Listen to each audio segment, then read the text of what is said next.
South Jersey's official play-by-play home of the Eagles, Sixers, and Flyers. At 0 point would I ever consider not being a fan of the team. 97.3 ESPN, WENJ, WENJ HD, Millville, Atlantic City. A Town Square media station serving all of South Jersey.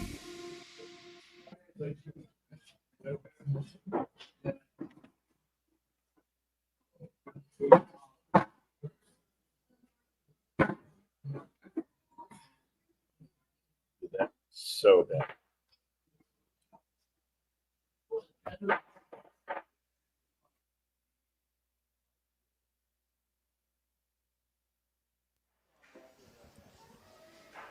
Well, happy Thanksgiving, everybody.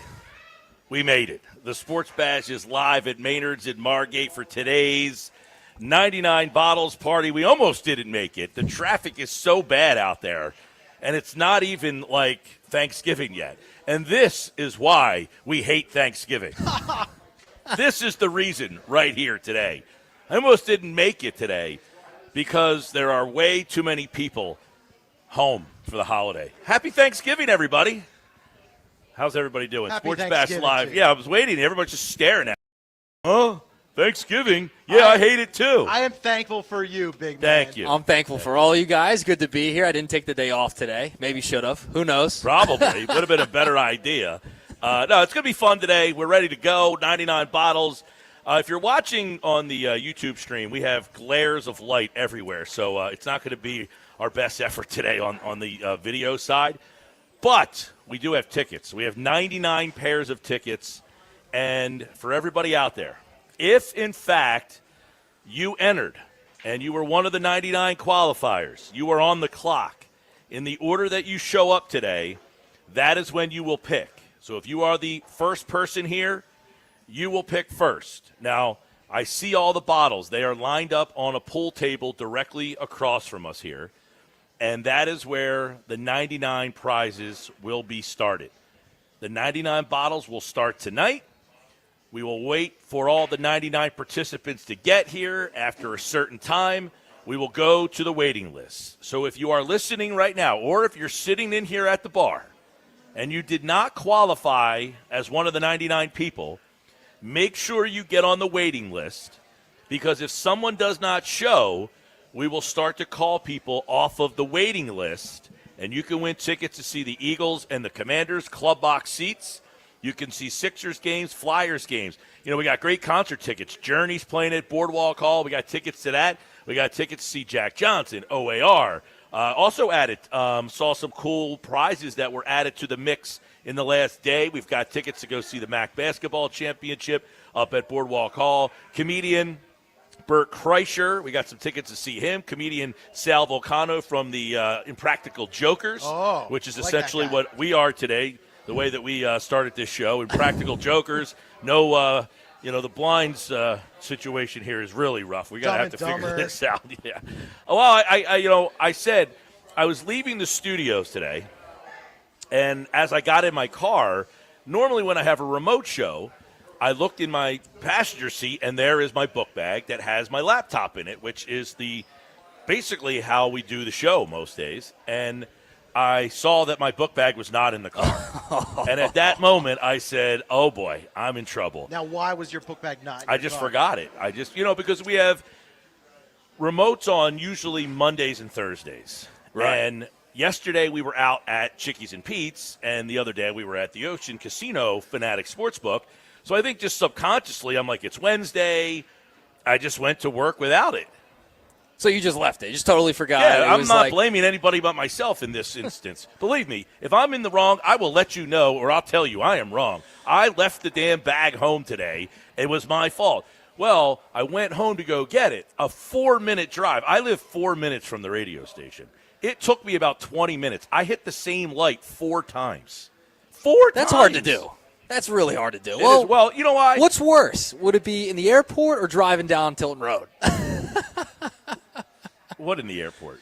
I said, what's worse, traveling in the airport or Tilton Road? Well, I wasn't on Tilton Road. I'm like a different road. by Bargaintown Road.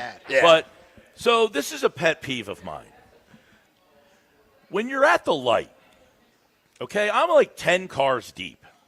The light now turns green. Nobody goes. At that moment, everybody can take their foot off of the brake and start rolling forward so that everybody's momentum is moving in the forward direction. You don't have to wait until your car is now clear. If everybody pulled off the brake slowly and just rolled forward, the momentum would get everybody moving forward, and then you wouldn't get stuck at the light tent. I'm in like the 10th car position. It's a domino effect. It really is. Yeah. I was in the 10th car position, and literally I could have made it if the 2 idiots in front of me just were moving. The guy in front of me was like on a dead stop. And I'm like, dude, take your foot off the brake. Did you beep? I'm not a honker. You're not a – oh, I'm a big beeper. No. I'm a big beeper. I'm I a booer and a beeper. I actually – You got to beep your horn and make these Oh, people yeah, pay you got to let attention. them know. I want to come up with a creation for the car dealer, the car world, where you have one horn, like a polite one, and then the other – because some people you beep at, you're not trying to be a jerk, but then it causes like people get shot for that kind of stuff. I know. Right? I don't want to see that happen. So I feel like you need a horn that's like the polite one, like, hey, man, I'm just alerting you. Go Birds, whatever. Freaking move! In a nice way. The other horn would be like, you are a jerk.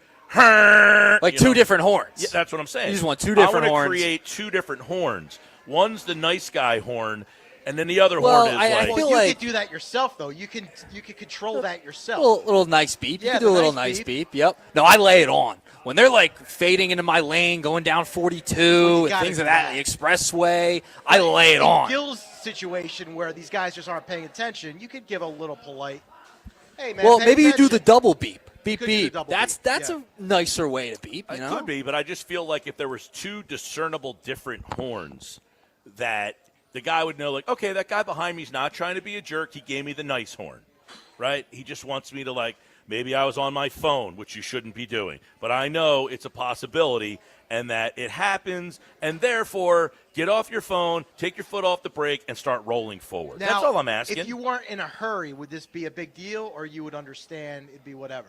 But because you were in a hurry, you got anxious. Well, yeah, because I'm in the hurry, I'm obviously trying to move a little faster, and I want to, Now, my girlfriend was kind enough that when I got there, she brought my book bag and the speaker and had it sitting outside, so I didn't have to go inside to go get it. She's a keeper. But then, of course, I turned back around, and there was the trash truck was outside, and the line behind the trash truck was like unbelievable. So I was like, I had to go completely take a different route to get here. And then when I've got here, of course, there's no parking now because we've already got people hanging out ready to go for 99 bottles. So get down here. Remember, if you did not enter on the air, if you are not one of the 99 people. Now, I've already seen some of the 99. Some are here already. Yep. Some have already showed up and entered and got themselves signed in. See, what happens is, in the order that you show up, that's when you pick. So you don't just show up now, pick, and then you're done. At, approximately 5:30 tonight is when we will start, and everyone will pick one after the other. So the first person here, he'll go at 5:30. The next guy will go as soon as he picks. Then the next guy, then the next guy. Keep it rolling. And we'll keep it rolling. If you are the 99th person and all 99 qualifiers show up, the waiting list bupkis. But if somebody on the 99 does not show up, then we'll start going to that waiting list. No, if you're on the waiting list, you want to get on that waiting list first because there's a good chance we get 75, 80, 85, 90 people that come here. And that means if you're on the waiting list, we're only going to take about 10 people off that waiting list. It's like trying to get to first class, trying to upgrade that flight to first class. You got to get on that waiting list. Going from coach to first class. Yeah. Yes, standby is very important. So this is, our celebration, our biggest party of the year, the Sports Bash. We've been doing this for X amount of years. I don't even know when we started it. I do know that when we first started this, and there might be listeners who were at the first one or one of the first couple. And if you remember back to when we first started this thing, we used to only have one pair of tickets. It was Eagles club box seats, 50-yard line, and they were the only tickets that we had, right? And then one year we did the party, and I forget where we were, but the person who was like third in line got the tickets. Wow. And that ended the whole party. Party's over. So player quick. 4, 5, all the way to 99, they never even got a chance to go. So at that point, I had said to Promotions Jen, who's here today, it's a big event when Promotions Jen she's out shows here. up, oh, yeah. Yeah, when it's Promotions Jen's out here, You got to be on your toes. It's a big one. Yeah. It's a big one. This is our biggest party of the year. And by the way, she did the turkey bowling this morning on our sister station, so she's been pulling double duty on the big events. Madison, too. Madison was out there, too, Oh, earlier. did she do the turkey bowling today? So we got a whole crew out here today. Well, we need it because we got 99 qualifiers, 99 pairs of tickets. It's going to be mobbed in here. We can't wait. But when Promotions Jen is a part of it, it's a big day. So I went to her and said, listen, I'm not doing the 99 bottles again unless the only way, and I never thought this was actually going to happen, I said the only way I'm doing it is if all 99 bottles have a pair of tickets or something attached to them. Like if I'm going to have 99 people hang out for the whole day, they all got to get something. And she took on that challenge, and we now do 99 pairs of tickets.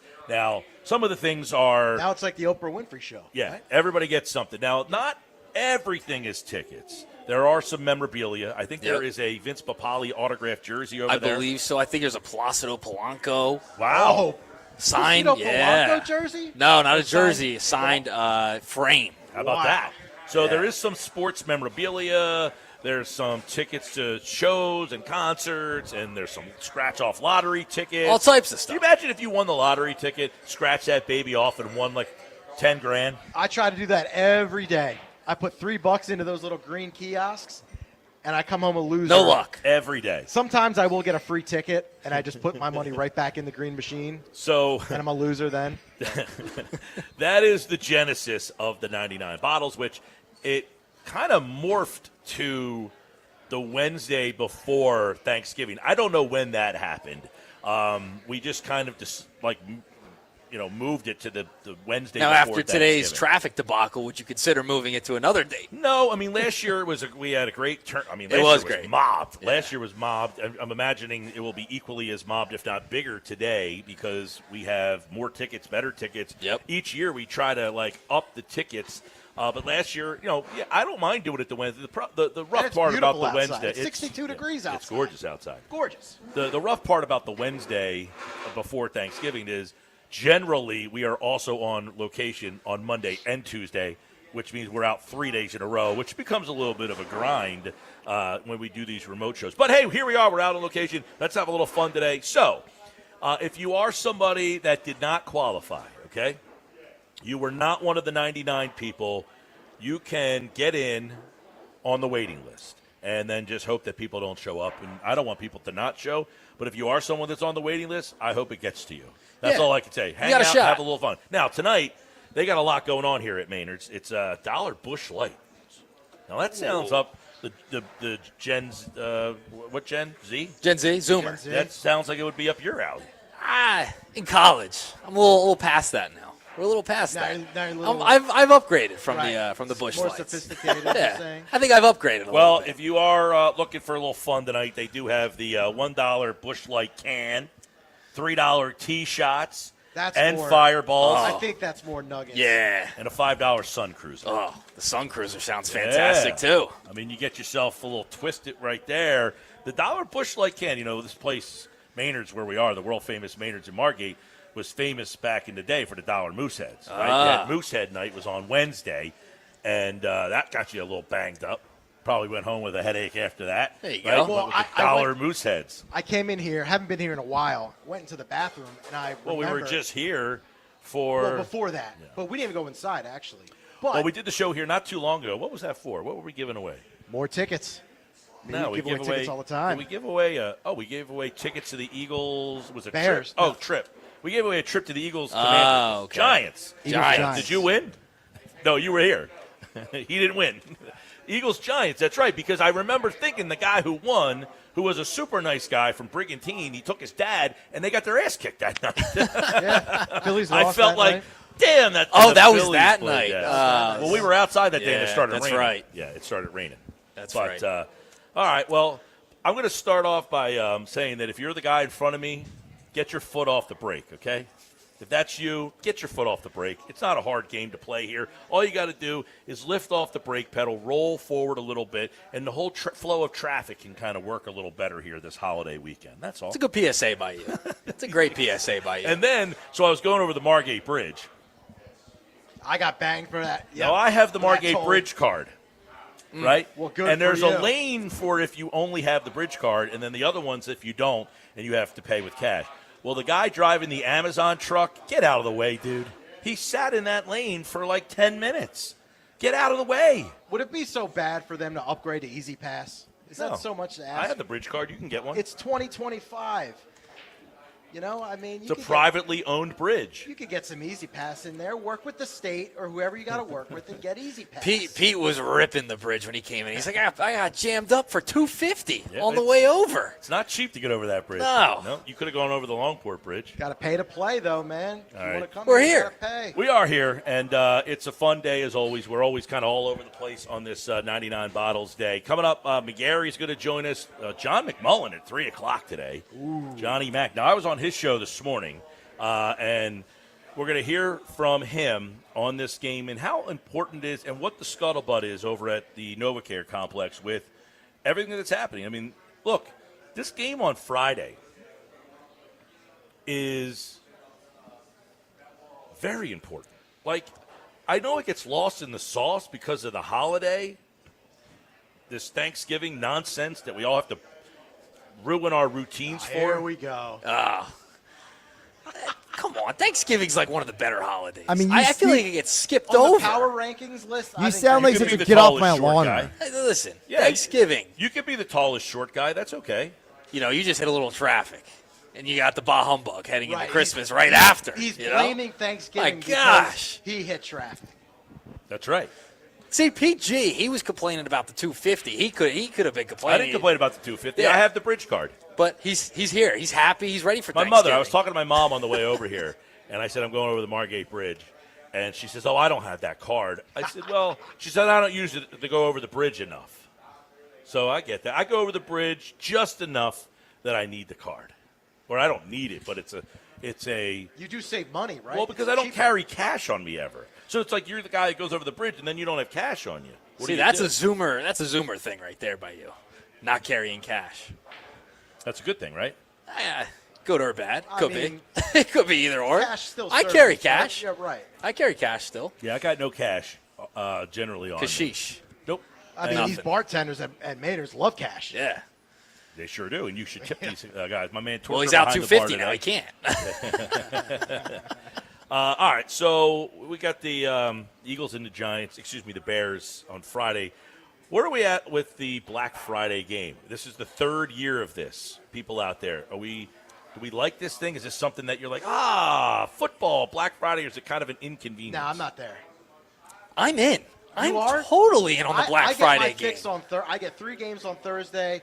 I get a rest on Friday, and then we pick it up on Sunday. I don't go out for Black Friday. I'm not a Black Friday shopper. I'll do the more of a Cyber Monday type of guy, okay? When I'm doing all my shopping for Christmas and all that. But out and about. No. Go to lunch. No. No, none of that. It's crowded out there. Like, we're going to hit traffic like Gil did today. I'm out. I want to sit down, relax. Usually, for the most part, this Friday, I'll be helping out Josh's show from 12 to 2. I'll be producing that program. But usually, for the most part, I'm chilling out, watching either the Flyers or somebody, whatever game's on. I do nothing. I don't want to go out. I don't want to see people on Black Friday. I'm a Cyber Monday guy. That's a day for me to go out and about, get some lunch, drive around. You got to go before Black Friday and get those deals before Black Friday, because they're actually better than the actual Black Friday deals, in my estimation. The third year of this, and I have come to realize that I really haven't watched either of the two.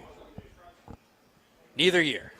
Because you're not into it, right? Jets-Dolphins a couple of years ago was the Black Friday game. That was the first one. By the way, Vic Fangio, they asked him yesterday, do you remember the last time you played on a Friday? He said 2 years ago. He actually played last year on Friday in the Brazil game. Yeah. So he played 2 straight years on a Friday.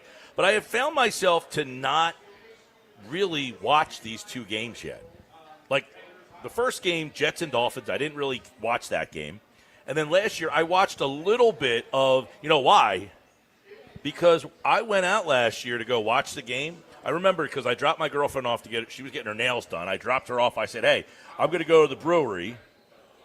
Text me when you need me to pick you up. Well, when I got to the brewery, they didn't have the game on because it's on Amazon. Oh, that is a problem. It's on the streaming service. Not everyone has Prime. Right, so I went to a place that didn't have Prime. So I did go with the intention to watch the game, but they didn't have the game on because it was on Prime. So I didn't actually get to watch the game. So this is the second 2 years in a row that I haven't watched the Black Friday game. Now, obviously, I will be watching the game this Friday, but I do feel like 3 o'clock in the afternoon, it is kind of like stuck in a time like that I'm not really all that excited about. It's a weird placement. I get my football fix on Thursday, Thanksgiving. Friday, I'm not really wanting to watch a football game. What are you doing? You're going out? You're just going out? Are you shopping? Shopping, out and about, Right. No, I love it. I love doing that. I think Black Friday is like a good day off. And then you could just turn on a little bit of football, Eagles play. I think it's fantastic. Now, the problem is if you're going out and the place doesn't have, like Gil said, doesn't have Prime, then you're in a little bit of trouble. It's a stay-at-home type of game, stay-at-home type of day. Would it be a go-to-the-game type of game? Yes, absolutely. I can get behind that, yes. That's a good game to go to. And I will say, I agree, because I'm not a big go-to-a-game guy, because on a Sunday, I don't want to go to the game on a Sunday because – you don't want to be like maybe too many have people, a couple too much live. traffic. Too much traffic. Can't get out. He's going to be stuck in the parking lot at the sports complex. No, you don't want to have too many libations and then have to do the show on Monday. Got to wait in line for those hot dogs. You don't want to. I have no problem with the waiting and that kind of stuff. It's you don't want to have to be a little tired for the show on Monday if you're doing the tailgate and that. You want to be able to go and enjoy the tailgate and the game and everything. On a Friday, perfect. You don't have to worry about getting back on the air until in my situation. So a Friday standalone game, that is a day that I would like to go to a football, like an NFL game. I tend to agree. I like watching and getting into the whole Sunday experience where, 9:30 London game sometimes all the way through. With the standalone game, now you're the only show in town. I think I do like that idea better. I'm in on the Friday game. I like it, and I'm with you on the sense of in Sunday form, right? I want to watch all the other games. I want to see it all on TV. I don't want to go to the game on a Sunday. I would prefer to watch football on my television. But if it's a standalone game, it's a Friday. You got the whole weekend in front of you. It's a perfect time. All right, 609-403-0973. 609-403-0973. When I come back, Mike McGarry from the Press of Atlantic City will join us. Also, Johnny Mack at 3. We'll do the Nuggets today at 3:30. All right? That's going to be an early Nuggets today because Q Myers is back at 4:30 today on the Sports Bash. And we'll go around all the top NFL stories with Q Myers as we do each and every week here on the Sports Bash Live, 97.3 ESPN, the 97.3 ESPN free mobile app, live video streaming on the X platform and on YouTube. At Mike Gill Show, you can like and subscribe. Got some text messages here. Hey, guys, happy Thanksgiving to you and your families. Hate to say it, but the irony will prevail. Eagles on Black Friday. Get us your Eagles picks for the game. Alex in Mays Landing says, Mike, I'm at a stoplight in EHT right now. It is green, and no one is rolling forward. I completely hear where you're coming from. Huge pet peeve of mine, too. Happy Thanksgiving, Alex in Mays Landing. Alex, happy Thanksgiving to you. Everybody get your foot off the freaking pedal. Right? Yeah. Get it Here, off. here. Keep it PSA. rolling. Keep it moving. That's a PSA from me to you. All right, McGarry's coming up next. We'll get his Thanksgiving Day thoughts. The NFL is back with 3 games tomorrow. 3 big ones, too, by the way. Which is the biggest game of the day? Lions-Packers, Cowboys-Chiefs. Or if the Bengals win tomorrow night, they have a shot to catch everybody in that division and make it very interesting in the AFC North. 3 big games tomorrow. We'll talk to you live, Sports Bash at Maynards and Margate. It's 99 bottles. Stop out and get on the waiting list.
It's the Sports Bash with Mike Gill Keeping the fans entertained and happy. on 97.3 ESPN and the 97.3 ESPN free mobile app.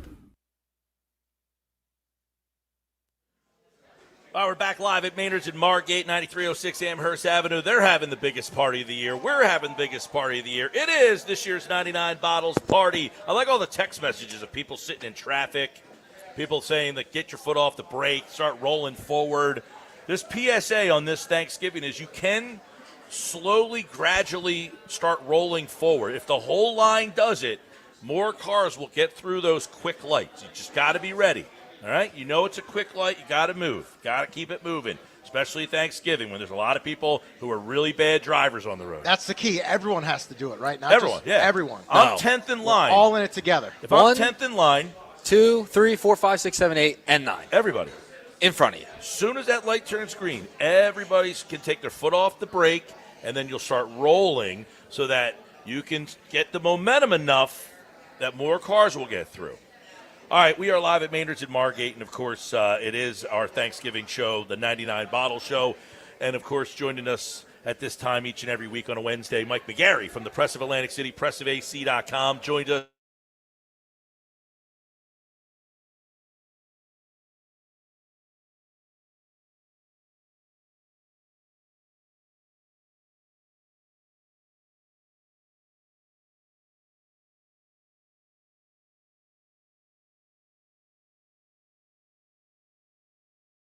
Fiddling with their phone while they're at the traffic light, basically. So everybody needs to put their phones down and just drive their cars. Well, not only that, guy number 2, 3, 4, if they just pull it up a little bit. Everybody's got to be alert. Yeah, everybody's got to be alert. We got you. We need you moving, everybody. Now, let's get into some stuff here. Number one, Thanksgiving football, 3 games plus the high school. You got some college games.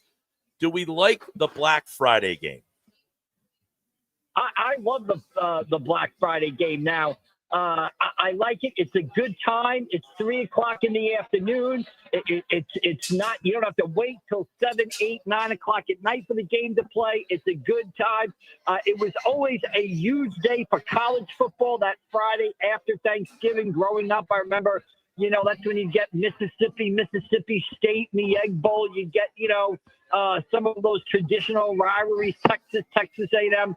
So to me, this period of days here where you're talking Thanksgiving, Friday, Saturday, Sunday, it's almost like, a peak of the football season, basically. So I love the Black Friday game. Yeah, 3 o'clock. It's a weird time. We got people texting in. They wish the game was a little later. That's something I would wish, too. I mean, it's weird when your team is playing, too, when you got to kind of settle in. But now that you do have to settle in, how important, Mike, do you see? You have your must-win column. That is your signature column over at the Press of Atlantic City. Would you categorize this game in that form? I know it doesn't mean they're not going to make the playoffs if they lost, but wouldn't a loss tell a much bigger story about this Eagles team? Oh, yeah, absolutely, Mike. I mean, it seems like we're in this position every week or the last couple of weeks with the Eagles, but I think that's just the nature of life in the NFL, right? This is a huge game for the Eagles. Again, if they win this game, they still have a shot at the number 1 seed and the number 2 seed. If they lose this game, in light of how they've been playing the past couple of weeks, all of a sudden they're 8-4. Obviously, they're still going to win the division. They're still going to be home in the wild card round.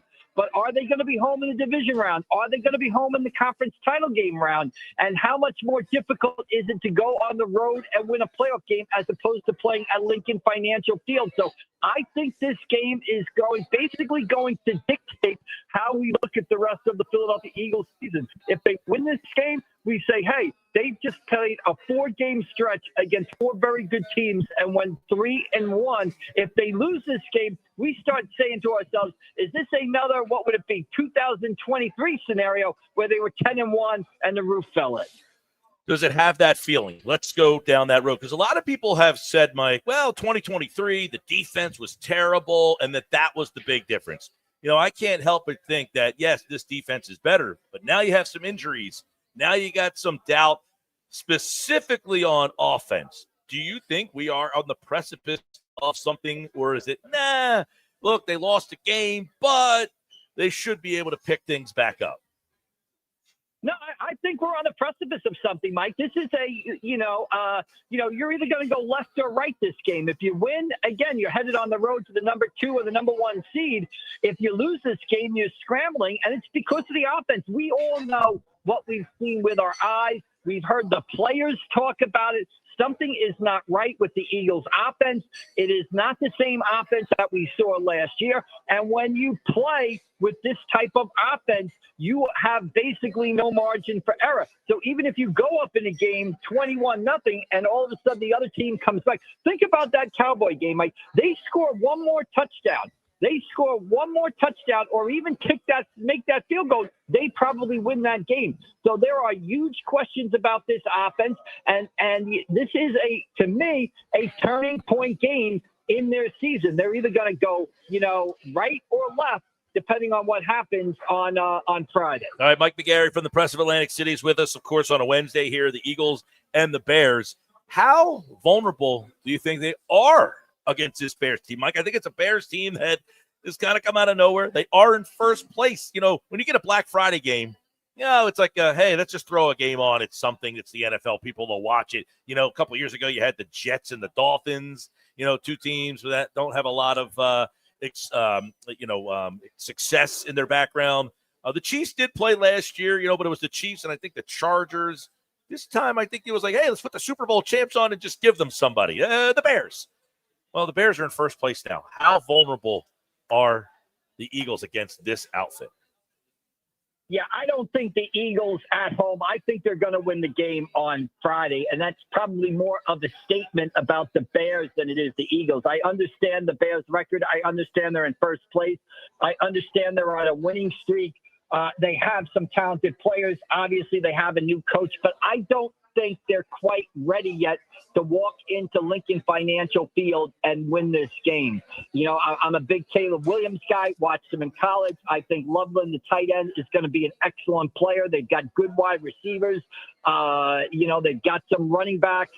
Ben Johnson, obviously great coordinator with the Lions last year, has come in and done a great job. But again, when I look at the Chicago Bears, Mike, I see a team that 2 weeks ago was down 10 points to the New York Giants in the fourth quarter at home. And, were the beneficiary of another Giants collapse. So while the Bears are improving, and I think they're maybe a year or two away from being an elite football team, I do not think at this point they are ready to walk into Lincoln Financial Field and beat a Philadelphia Eagles team that needs the game. And if we're aware that the Eagles season pivots on this game, the Eagles are aware of it. And I just don't think the Bears are up to walking into Lincoln Financial Field and winning this game on Friday.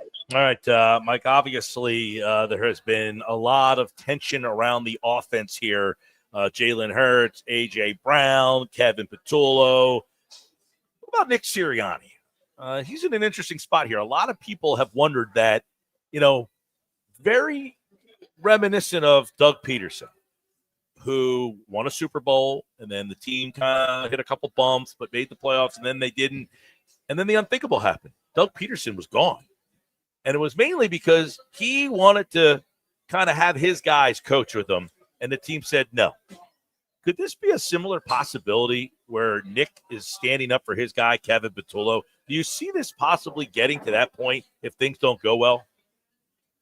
No, I don't see that coming to this point. I think if you were going to hit that point, you would have made that move after the 23 season, after that collapse, right? He comes back from that season, he wins the Super Bowl. I know there's a lot of controversy around Sirianni. There's a lot of questions. What does he do? He doesn't call the offense. He doesn't call the defense. I happen to grow up in an era where a coach was more of a CEO. Bill Parcells didn't call the defense. Bill Parcells didn't call the offense. You can make a case Bill Belichick didn't call the offense. Bill Belichick didn't call the defense specifically. They were more CEO coaches.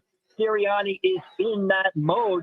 But as the CEO of the situation, it's on you to figure out, hey, the offense isn't humming right now. What is wrong? Is it the play caller? Is it the quarterback? Is it the injuries? And what can we do to be more effective in that situation?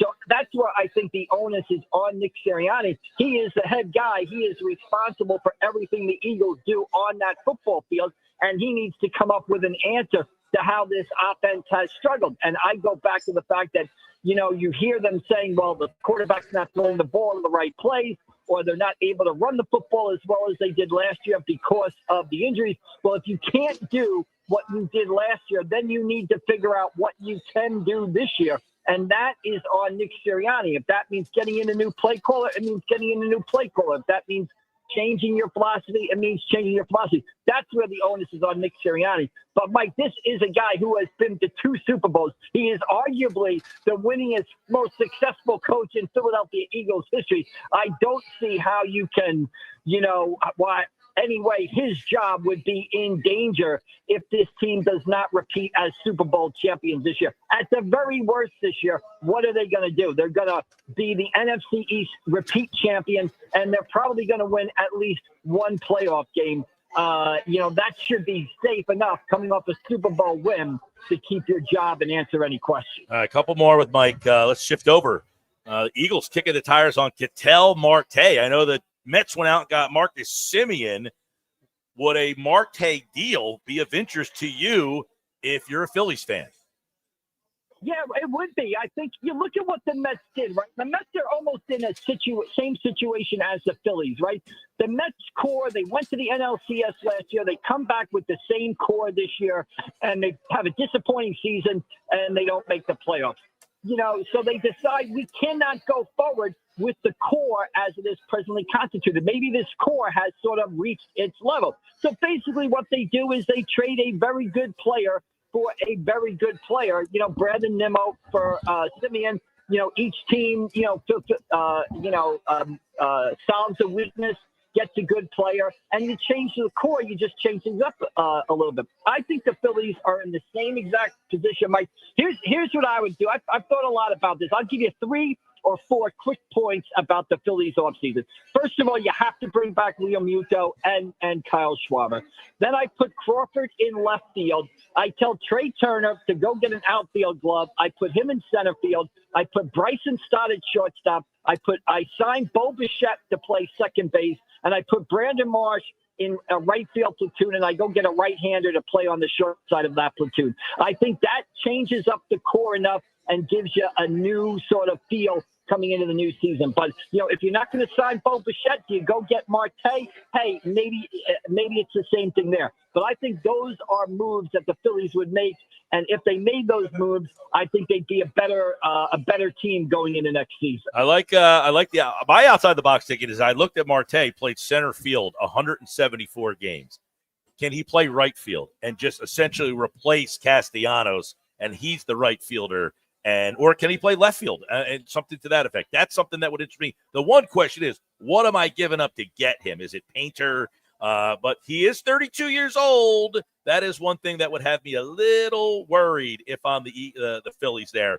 Mike, every year to have Thanksgiving football rivalries or to not, I saw another North Jersey one is playing for the final time, 104th rivalry ending. I think it's, Roselle, somebody up in the North area. There are 2. Right, I think it was something in the Newark area, basically. Yeah. I know what you're talking about, but I can't remember the exact same schools, basically. But you're right. It's in the Union County, Newark area. Yes, basically. 2 more are left. Millville will play Vineland tomorrow, and Atlantic City will play Holy Spirit. Are these things hanging on by a thread, or are these 2 thriving? No, I don't think they're hanging on by a thread, Mike. I think these are the 2 that have kind of survived. We've talked about the issue a lot of times, the playoff season. We've got state championship games on Friday. Cedar Creek is playing at MetLife against Old Tappan, 4 p.m. on Friday for the state Group 3 title. So the playoffs have kind of overwhelmed Thanksgiving. And, my feelings on Thanksgiving football are well known. But, Mike, I actually like how it's turned out. You have the 2 games that mean the most that have survived. Millville and Vineland first kicked off in 1893. You've got Atlantic City and Holy Spirit first kicked off in 1926. These are the 2 Thanksgiving games that mean the most to this area. The rest of the rivalries were kind of contrived or made up just to give teams a chance to play on Thanksgiving. These are the two hardcore games that belong on Thanksgiving. It will be up to the schools to decide their future. And right now, I don't see any sign that any of the schools want to switch from the game. There's talk every year, but I don't see any way in the next couple of years Atlantic City and Holy Spirit and Millville and Vineland are not playing on Thanksgiving. What would have happened? Spirit, what would have happened if Atlantic City and Millville advanced? Would they just not have played? Is that what would have happened? No, they would have played. The way the state championship schedule is set up, there are state championship games on Friday at MetLife. There are state championship games on Sunday at Rutgers. And then next Wednesday, like Camden plays Camden Eastside on Thanksgiving. Camden will play Shabazz for the state title next Wednesday. So if Atlantic City or a Holy Spirit or a Millville or a Vineland got to a state title game, they would have played on Thanksgiving, and their state championship game would have been on Wednesday. So we're at a point now, Mike. A lot of people like to talk about the NJSAA. Are they the bad guy? Have they eliminated state Thanksgiving games? No. Thanksgiving rivalries are built into the schedule now. And so it's up to the schools. Nobody is going to come to Millville, Vineland, Atlantic City, or Holy Spirit and say, you've got to move this game off of Thanksgiving. That decision will be up to the schools. The biggest challenge, Mike, is because the season starts so early now before Labor Day and the playoffs start on Halloween. If you lose a playoff game or you don't make the playoffs like Vineland, you've basically been trying to keep a team together for 3 to 4 weeks to get ready for the Thanksgiving Day game. And that is very, very, very difficult to do, to keep all the kids on the same page and keep practicing when you don't have a game immediately in front of you. All right, Mike McGarry from the Press of Atlantic City. A couple of years ago, we decided to have Mike on, and he obliged to do it multiple times a week. It's turned out to be a lot of fun. Hopefully people enjoy it. I know, Mike, you say you're surprised at the amount of people who actually listen to this segment. Sometimes I am as well, but it's a blast having you on, and we wish you a happy Thanksgiving, man. And are you going to be at AC tomorrow? Yeah, I'll be at AC tomorrow. I'll be at Cedar Creek, Old Japan on Friday. But, Mike, I appreciate it. Sometimes I feel like you and I are just having a regular conversation here. Not that I'm surprised that people listen to the station. I just feel like we're just talking, two sports guys going back and forth, and surprised that people are kind of eavesdropping in. So it's always amazing. People come up to me and say, hey, I listen to it. I get my car every day. That at that time I enjoy it and stuff like that. So I've enjoyed it. Thanks for the opportunity. Hey, I like to hear myself talk more than anybody. Just ask my wife. So 15 minutes with you probably gives her a break. So there you go. All right, Mike. Thanks, man. I appreciate it. All right. Happy Thanksgiving, guys. We'll see you down the road. All right. Yes, happy Thanksgiving to Mike, and he'll be back on Monday's show. We are off on Friday because of the Eagles and the Bears. Josh will be on Friday from 12 to 2. He'll tell you more about that. I got the Friday 5. We did the Friday 5 back in the summer. I picked five games that I thought would be the best games of this week. And now we're going to see if they are still the same best 5 games. We'll do that coming up next. Also, McMullen at 3. We'll dive deep into the Eagles. Nuggets at 3:30 today. You ready? Live nugget. Oh, I got a few. I've been saving them. I don't want them to be not cooked enough. Yeah, though. I got a plethora got any of nuggets. Pizza today? I could do a couple slices. You got any Josh's jerky back there? Got a few things. We'll have this will be like Thanksgiving. We'll have jerky. We'll have nuggets. We'll have pizza. We got a whole spread. Gill's green beans. Yeah. Wow. Wow. I like a green bean. Oh, you Green do like bean. I'm a big fan of the greens. Okay, I like that. All right. Remember, if you need to get on the waiting list, get here on the waiting list. And if you're one of the 99, people are already in. People are already signing in. You better hurry. More Sports Bash coming up. It's Philadelphia Flyers hockey tonight on 97.3 ESPN and the 97.3 ESPN free mobile app. Listen as Tim Saunders and Todd Fedort bring you all the exciting play-by-play action. Gives it a forcer, another shot, and they score! Are you kidding me? It's Flyers-Panthers tonight. Coverage begins at 7 p.m. It's Flyers hockey all season long on South Jersey's radio home for Philadelphia Flyers hockey, 97.3 ESPN.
You're listening to the Sports Bash with Mike Gill And it just keeps getting better. on 97.3 ESPN and the 97.3 ESPN free mobile app.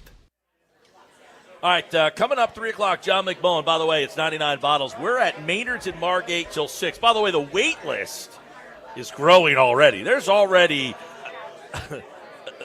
It's jumping. I can't believe how many people It's are on jumping. the wait list. Put it this way, there's as many people on the wait list as there are entries already.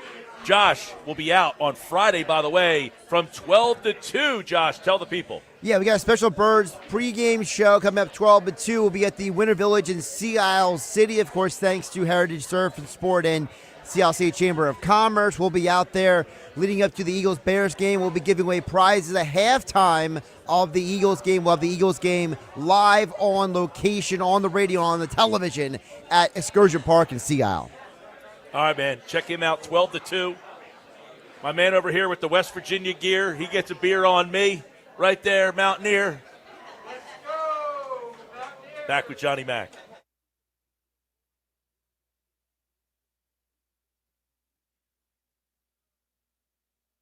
Hosting the Chicago Bears. Love what this defense is doing to the Bears offense. The defense for the Eagles, they're all over them. Pre-game coverage starts at 2 p.m.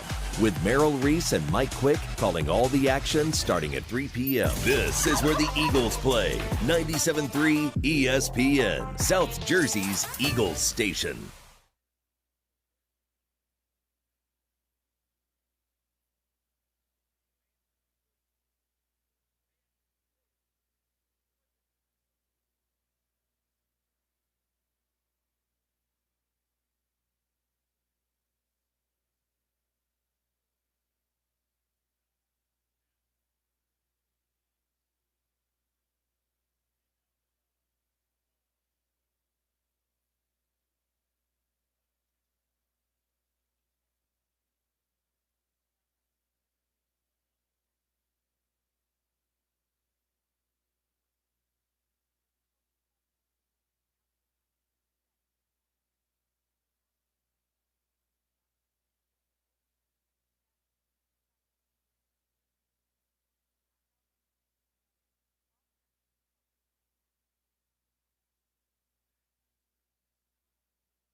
All right, 3 o'clock hour live at Maynards at Bargate. It's a 99 bottles party, and already we've got a very, very lively crowd filling in here. The waiting list is filling in. If you want to get on that waiting list, I suggest you get down here because you're at the point now where there's a lot of people on that waiting list already that you're going to have to be wishing a lot of people don't show up. But you can come on out and hang out. They got great prizes all here today at Maynards. And, by the way, some news. Joe Burrow will play in the game on Thursday night. He has been cleared. He is active. Will play for the game for the Bengals. That's the night game. You can listen to it on 97.3 ESPN. Wait to see what happens with C.J. Stroud. Will he play this weekend? That's a big game in the AFC South. But a really big game here locally is on Black Friday, and you can hear the game on 97.3 ESPN. The coverage starts at 2, and Merrill Reese and Mike Quick have the call on 97.3 ESPN. John McMullen, Birds 365, Sports Illustrated, joins me right now as the Eagles getting ready for the Bears. John, it has been somewhat of a tumultuous week for the Eagles. First off, happy Thanksgiving, my friend. It's great to have you back as always. Yeah, happy Thanksgiving to all. It was going to be a couple minutes late, but everybody's bailing early for the holiday. Well, everybody leaving early. One guy who didn't show up at all was Devontae Smith. Did not practice today. Any particular reason for that? Let's start with some of the things that could affect this game. I know he showed up late. He had a personal reason the last game. Is there any particular reason for Devontae? Yeah, he's dealing with, and he was estimated as missing Tuesday's walkthrough as well. So this is technically the second straight practice. Shoulder and a chest. Believed he'll be injured on that circus catch he made down against the Cowboys. So still got one more day, and obviously he's the type of player that they would play even if he's not able to practice, especially on a short week when you have such little practice anyway. But certainly a concern. Yeah. And right now it's looking kind of negative as far as his potential to be out there. And obviously that would affect the Eagles greatly. Wow. That is big news there. Potentially no Devontae Smith on Friday. We already know how important this game is. Let's take a look at some of the things offensively up front on the offensive line, which has had all sorts of problems. Let's start with them, John, and the role that they have kind of played and why this team has continued to struggle with consistency offensively. Yeah, I think certainly a bigger part than ever against the Cowboys because you didn't have Lenny Johnson and Van Dergen since he's come back from over the last two games. He's played really poorly. I mean, if you're being honest. I think when you have those two, and Quentin Williams really had to play with them. So when you have those two kind of breaking down, the old adage, you're only as good as your weakest link on the offensive line. All of a sudden, you have a big dip in production, and running game gets even worse. But it did not look good against the Cowboys and the impressive defensive spot that they have now that they have 21. John, I want to get your take then on if the line has been a problem for most of the season. Is there any anticipation from you that this will be fixed, that they'll be able to scheme this better or get this right? Or is this just, hey, this is your offensive line and you're going to have to deal with it this year and figure it out? Well, you're going to have to deal with it at least until Lane is able to come back. Hopefully, obviously, no surgery is positive. They didn't place him on injured reserve, so that's an indication they believe he could make it back for the Las Vegas game. But until he gets back out there, I think they're going to have a certain amount of struggle. But it's got to be better than it was against the Cowboys, I think. And I think that part's possible. But it's not going to be like last year. And I think that's the expectation when you talk about that offensive line. And I do think, if you look at individually, Lane was playing well when he was healthy, just not as well as he did last season. Same with Jordan. Landry Dickerson was starting to play better. And now it's sort of reverted back. So it looks like it's going to be that kind of year, and it's going to be a different kind of year. But you need to get better, and you need to get at least somewhat more effective when it comes to the running game, because the running game is the issue. Everybody's still hyper-focused on the passing game. They're down. I was just doing the numbers today. So if you talk about statistically, they're actually ahead of where they were from a passing perspective. Now, if you want to look at advanced numbers and efficiency and EPA, they're below. They're about 37% below efficiency-wise, which sounds terrible until you know they're 144% worse than the running game. So if the running game was anywhere near what it was last season, then that passing game would probably be just as efficient as it was last season. The issue to me is 90% running game. It really is. I agree with that a lot. I guess I would ask then, does this team need to change its focus from what has been a running team from really 7 games into the 2021 season to where we are now? Do they need to kind of change their identity to a pass-first offense? Well, I don't know if they can, because the efficiency isn't there in the passing game either. But my thought with that is the efficiency is down because of the running, not the passing game. So I don't think it's just throw it more, because I think that then you start to throw it in unconventional situations or conditions that aren't desirous to succeed. Whereas last season, with that kind of running game, you're always in second manageable, third manageable. And this year it's been the exact opposite. They've negative plays behind the sticks and all that kind of stuff. John McMullen's with us, Birds 365. Of course, you can check him out weekday mornings, 8 a.m. on the Jacob Media YouTube channel. Right now on the Sports Bash. You look at this matchup, their offense against this Bears team. Interestingly enough, Kevin Byard leads the league in interceptions. Chauncey Gardner-Johnson's back there. They might get their top corner, Johnson, back in this game as well. This is a Bears team at the beginning of the year. They were last place last year. They really struggled, especially offensively. But when you look at their defense, is this the kind of game that makes you feel like this is a get-right game for the offense? Well, they do give up a lot of yards. They don't sack the quarterback a lot, with the exception of Montez Sweat.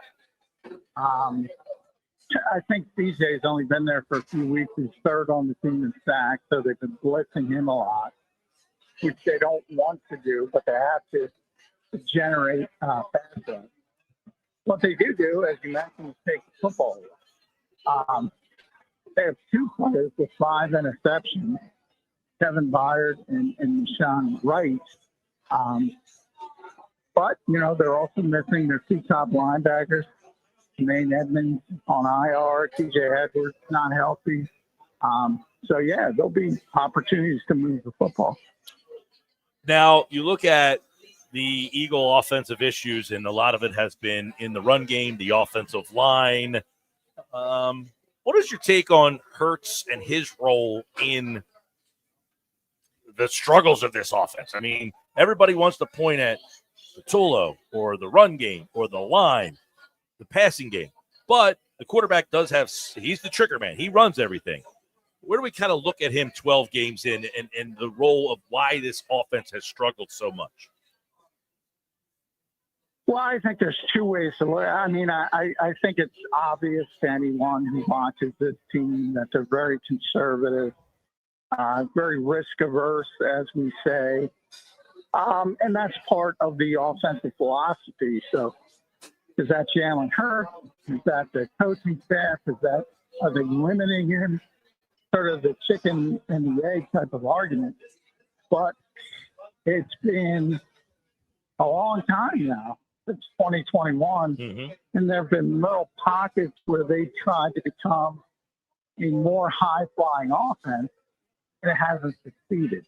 So I think there's certainly points to blame on the quarterback, But I think there's also legitimate questions of should they allow him to take at least a few more chances, and how do you balance that without turning the football over?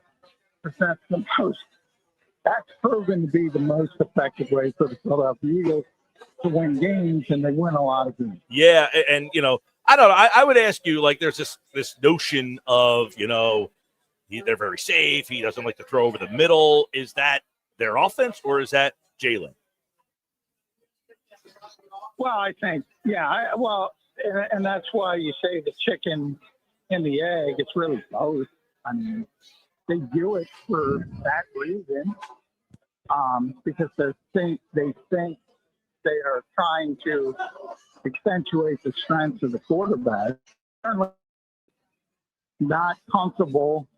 There's quite a large sample size that will tell you he's not comfortable throwing the football over the middle of the field on a consistent basis. So that's going to limit you. People have figured that out, and they take advantage of that. So it's not, and Nick says this all the time, it's a far more layered conversation than people want to have, because the natural inclination for most people is you want one solution. It's not one solution. It's not. It's not let them throw more. It's not let them throw less. It's not just the offensive line. It's not Kevin Patullo. It's a combination of all these things, and that's what frustrates everyone. Absolutely, because sports fans, they want an absolute, right? There can only be one answer to the riddle here. What's the problem? It's this guy, and he's the only guy. There is a pie chart of problems for the Eagles offense.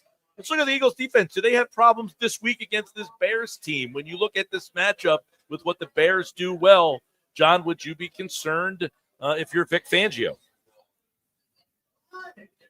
Well, you always have to be concerned when you have a playmaker, and the concern for the Eagles is the off-schedule stuff. I mean, that's what they're most concerned with, which is, a good position, I think, to be in as a defense, because while you're always wary to see Jalen Hurts do it to other teams, you're always wary about that ability to make something out of nothing. It's not something you can count on consistently for 60 minutes of football. So I think, he's going to make 3 or 4 plays, Caleb Williams, that are going to go, you're going to go, wow, look at that. Yeah. That's pretty impressive. And he's going to make a lot of mistakes in between those 3 and 4 plays. And I think that's what the Eagles sort of are planning. They're stressing a disciplined pass rush to keep them in the cage, so to speak, as much as possible. But when he does get loose, as I said, there's going to be moments where you're just, your jaw's going to drop. I was going to ask you, is this the kind of game, a lot of times you get Vic Fangio and there's a young quarterback that they can confuse him. Is Caleb, does he fit that description? Oh, yeah. Yeah, that's Ben Johnson's problem. That's what he's trying to work with. Trying to get the consistency up, because there are going to be times where the Eagles throw different coverages, and that's going to be a big part of the game plan. And it always is with young quarterbacks. And the idea is to confuse them as much as possible. And when they're confused, they tend to make mistakes. And that's not just Caleb Williams. That's all young quarterbacks. Right. Well, John, first off, you've been around the team since the loss. It's a short week. Do you sense like, man, this is kind of a much bigger game than it felt like it should be? No, I kind of look at it as a team that maybe is a little bit overrated for the record coming in. And I don't necessarily think they're probably ready for this spot, high leverage game. They're the young team sort of learning. The last 6 quarterbacks they played, you should see this list. I don't have them all in front of me because I'm outside at the NovaCare complex, but I know Spencer Rattler's on it. It was Rudolph this week. It was J.J. McCarthy. I'll tell you, of the list, I remember Joe Flacco was the best of the list. And that's 6 consecutive games where they just played really, really poor against 4 quarterbacks. And that's Rudolph when they McCarthy. Now, that's not their fault. Yeah, you're right. I mean, Rudolph McCarthy, it looks like the Giants, whoever played that day, Dart or Winston. You had Flacco, the Ravens, who probably were on their 5th quarterback at that point. It was Tyler Huntley. Tyler Huntley played that game. So and Jackson Dart did play the Giants game. So it was it. So you could argue if you like Jackson Dart. I think Joe's a little bit better at this stage, but it was either Joe or Jackson Dart being the best quarterback in that stretch. And Mason Rudolph almost beat him with Kenny Gainwell playing a big role. I don't think they're quite as good as their record indicates, and I think you'll probably see that on Friday. All right, John McMullen, of course, big part of the show over the years. We started football at 4 together, and then, of course, he has now taken football at 4 and made it a daily part of your day with Birds 365 weekday mornings at 8 a.m., and, of course, John, we want to wish you a happy Thanksgiving and always appreciate our football chats. I know the people here, we got a lot of people in attendance right now over the years. Always look forward to a Mike and John Eagles football chat. So appreciate your friendship and, of course, you being on the show. Happy Thanksgiving to you, man.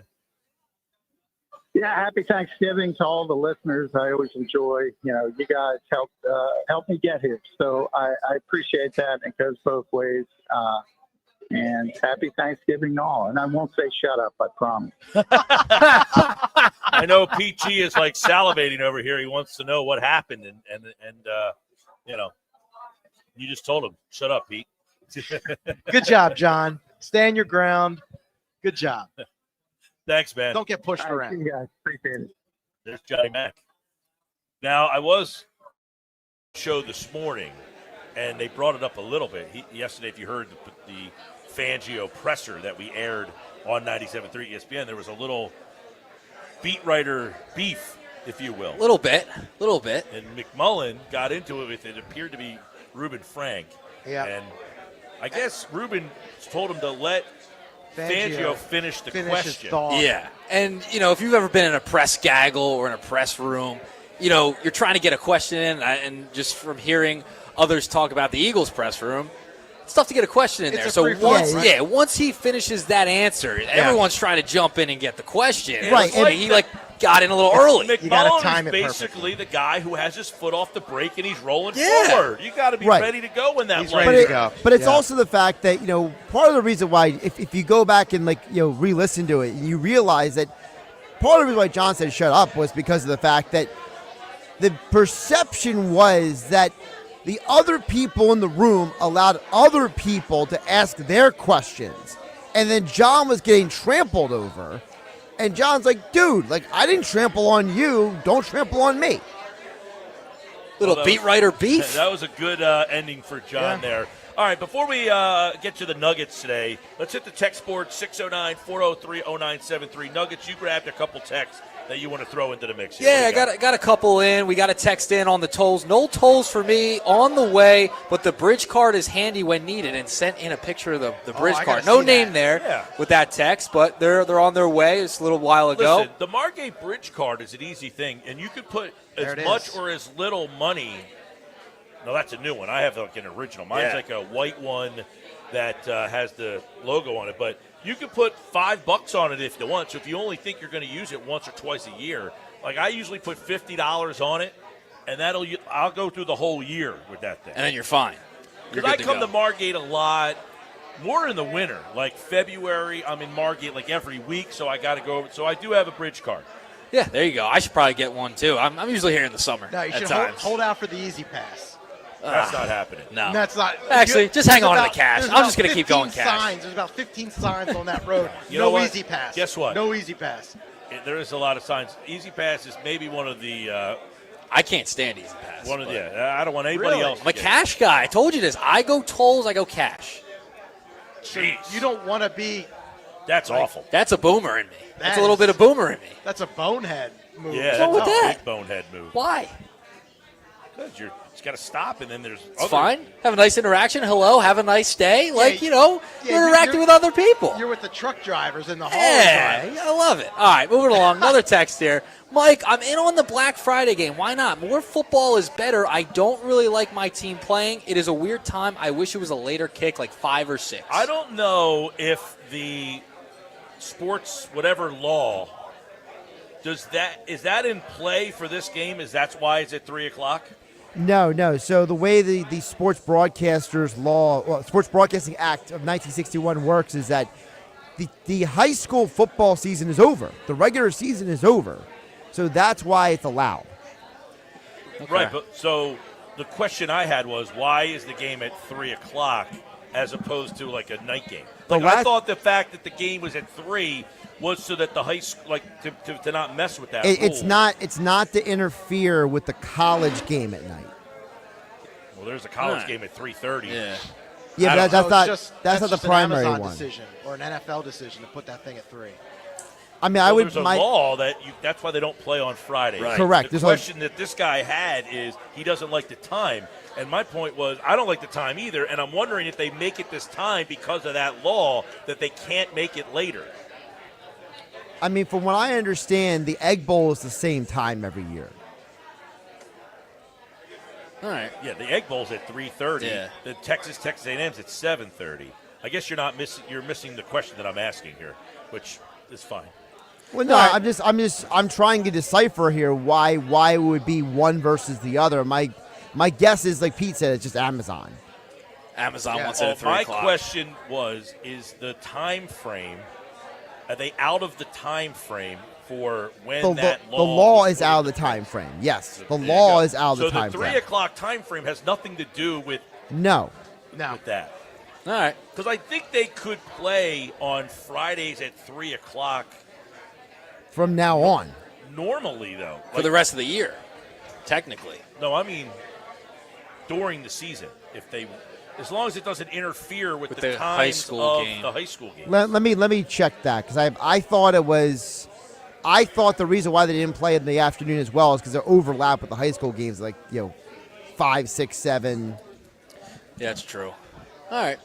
Moving along, we got a couple more texts here. Jeff from Summers Point checking in. I Jeff. love Black Friday football as long as the Eagles are on. I plan on eating leftover As long as turkey. the Eagles are on. So this is the first time ever. Yeah. He said, I plan on eating leftover turkey, making turkey sandwiches, enjoy the game at 3, let the missus go shopping. I'll do the Christmas lights outside, enjoy some birds, football. Oh, yeah, I'll be cracking some brews around 12. Wow. You go I brew love tomorrow? Jeff. Yeah, I'm going brews tonight. I go wine tomorrow, and then Wow. Friday I mix and match. Getting fancy tomorrow on Well, you got to go Thanksgiving. wine with turkey and the food. Yeah, you got to you can. upscale it a little. Look at you, bit, Pete. right? Cheap seats, Pete. I Not like, going cheap on the wine. Paul from sir. Millville says, hey, guys, making the trip to 99 Bottles. He's driving from Millville to here. Be Yep. safe, man. There's a lot of traffic out there. Says, we should have known better than to get our hopes up for the Sixers. After that 40-point blowout, I'm officially out on the out. Sixers. Yeah, that was a tough game last night. You know what I couldn't help but thinking the whole time watching that game? What was that? Trust the I process. think Nick Nurse is like, get me out of here. Yeah, I mean, he's got to answer the same questions over and over. Is And Paul he does- George playing? What's his status? What's Yep. Joel's status He tonight? doesn't seem like the kind of guy that wants to have to be the sacrificial lamb to be out there answering those questions. He He's already like, played that role for 2 straight years Yeah, now. yeah. He's like, I don't want to be this guy, and here I am. Like, I took this job thinking I'm getting Joel Embiid and Tyrese Maxey, and then you signed Paul George, and now I'm out here answering questions every single night. By the way, the Eagles injury report just came out. Lane Johnson, Xavier Gibson, Makuba, Devontae Smith, DNP. Mike, really, really quick, I actually have an answer to your question. So part of the law specifically states that there shall not be any professional football game on any Friday after 6 p.m. from Saturday in September to the second Saturday in December. So the game has to be at 3 p.m. because it has to be done by 6 p.m. That was my question. Was that the time have to do with the law? Yes. Meaning they play at 3 because I think the NFL could play it Friday at 3 o'clock every week if they wanted to. they could, according to the literal interpretation of the law. Yes, exactly, which is that if they wanted to play a 3 o'clock Friday game every week, which they wouldn't, obviously, but they could as long as it doesn't interfere with the high school games that start, which really should be 7, but because we're idiots, it's 6 o'clock here. Also, it says in here that there's no way that they can change the schedule for the times of the Friday games after August 1st. So, like, for example, the NFL says, hey, we're going to have a game at 3 p.m. on a Friday, like Black Friday. They cannot then flex that game after it. So that actually overwrites the flex rules. All right. Well, game at 3 tomorrow. 3 o'clock. There's your answer to that guy out there. 3 o'clock. Devontae Smith, DNP, and as McMullen said, he is, in his mind, there is some doubt whether he will be able to play in the game on Friday. How does that change things? Changes a lot. Where's their identity at? And we'll talk about that. Nuggets are on the other way. We got early Nuggets today. Hey, 99 bottles. Maynards in Margate. The waiting list is growing. If you are one of the 99, make sure you get here because now you're in that spot where there's going to be a lot of tickets gone. A lot of tickets gone if you don't get your name on that list. You want to kind of get in the middle of that list, I think. Like right 25 there, to 35, somewhere in that range. But I don't want 40 pairs of tickets taken by the time my name gets called. All right, Nuggets are next. Football at 4, Adam Kaplan today. Stick around, more Sports Bash, 97.3 ESPN.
with Mike Gill. When I'm driving, I got a guy on the radio who talks to me. I can't see him, but he talks to me. On 97.3 ESPN.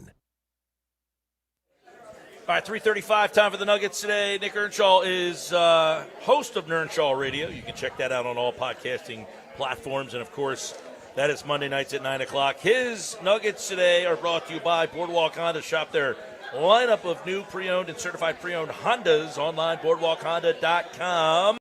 Earnshaw is in the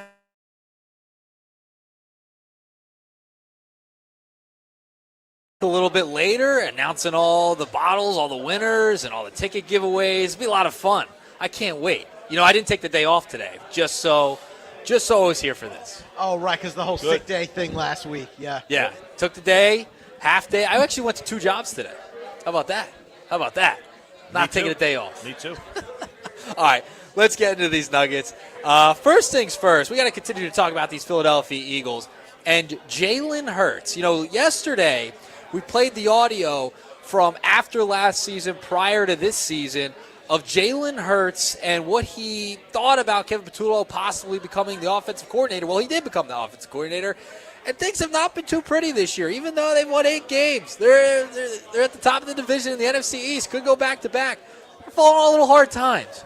And yesterday, during his media availability during Jalen Hurts' press conference, Jalen was asked about Kevin Patullo and his play calling. I want to play this clip so everyone can hear where Jalen kind of stands now when he was asked about this. Take a listen to Mr. Hurts. I don't want to get into the particulars of that. I mean, I've had a lot of OCs. It's always been that change, and it's always been an exciting thing to get to learn it. You know, so it's been a challenge that I've embraced. So they've all definitely been different, but we've always found a way in the end. So with that, he didn't want to get into the particulars about Kevin Patullo's play calling there, Mike Gill. So with that being said, doesn't seem like a guy who's too thrilled with what's going on. We know he's had the reports come out about Jalen and guys being frustrated with him. He sounds not too thrilled with the offensive play calling. I don't put a lot of stock into what Jalen says for anything because he is so stoic and he is not going to rock the boat in any capacity. Everything he says is as safe as can be. So I don't think he's coming out and saying anything derogatory. He is not going to take a direct shot. The minute he does that, that will be real news. Can you interpret, though, what he's saying? Can you read between the lines? Like, if he was so over the top, loved his offensive coordinator, he's had so many since college, right? A different one almost every single year. If he was, on board with everything that was going on, wouldn't he be like, yeah, I think Kevin Patullo's doing a great job? He said, I don't want to get into the particulars. Yeah, but here's the problem. Why not? He never has had the same coordinator since high school. I know. He's never had to. He doesn't even know what it's like to experience the same coordinator. So how do we know what his answer would be? For this guy, there's nothing good to say. Can you say anything good about Kevin Patullo? I don't know. Can we go back and dig up him saying anything good about Kellen Moore, Shane Steichen? I mean, anybody. But now he's under a lot of immense pressure. All these questions are being fired at him about Kevin Patullo. Yeah, but guess what? Because of everything that's going on. We're acting like this is new news. The offensive coordinator is struggling. The offense is struggling. Did we not watch last year when they struggled and he had to come out and say? So, again, that's my point is this isn't different. This isn't new. This is the same. But if you knew the quarterback wasn't on board with the hire early on, it didn't have glowing reviews of what he had to say, why make the hire in the first place? I would have to go and look at his reaction to Kellen Moore being hired, to Brian Johnson being hired, because I don't think and remember, him and Brian Johnson had this great relationship. Well, I and know. They had worked together before. Right, but that didn't go well. No, it didn't. So what's the difference? Why should I care if he had glowing reviews or not? He got the guy that he wanted in Brian Johnson, and that didn't go well. Then how do you find this guy a coordinator then? Why would you stay in-house? Like, they all leave and go get head coaching jobs anyway, so they must be doing something right. They went outside the organization last year, and they struggled. Yeah, but then by the end of the year, it started working. Yeah, by the end of the year. But it was about this time where they played Carolina. He got ripped. Then the next week, they had a big game. Is that what you all wanted to see? We know the whole story. This isn't like new news. This is the same story in 2021, 2022, 2023. They've had problems with their offense, and the one constant is the quarterback. He's the only guy that's the same as the quarterback. Do you think Jalen is doing a good job of protecting the coordinator and the coach? Jalen's, I don't think, the kind of guy who is going to – this is like what I was talking about yesterday. nobody is coming out and glowingly defending Jalen Hurts. That's our guy. All this stuff is nonsense. That a problem? Why isn't anyone defending Jalen? Why isn't anyone defending Kevin Patullo? Why can't they all defend each other? Shouldn't they all be on the same page? They're all passing it. To me, that's the bigger story than anything else, is how come – and look, I'm not saying everybody. Somebody said that, Jordan Mailata. Mailata said, I didn't say anything regarding Jalen. He's my guy. But who am I to question Derek Gunn's reporting? Yeah. That's what he said. Who am I to question the reporting, which is essentially saying that people have a problem with the quarterback. So then this all goes back to you-know-who, Nick Sirianni.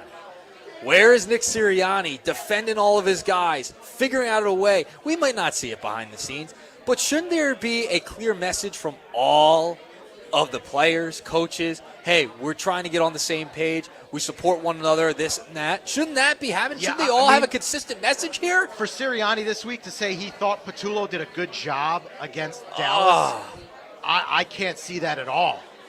Like, is that too much? I can't take that seriously. Is that too much? Like, is that too overboard? And then the quarterback is like, yeah, I'm not going to get into it. It's a guy who calls the plays. He could run for governor of New Jersey with that answer.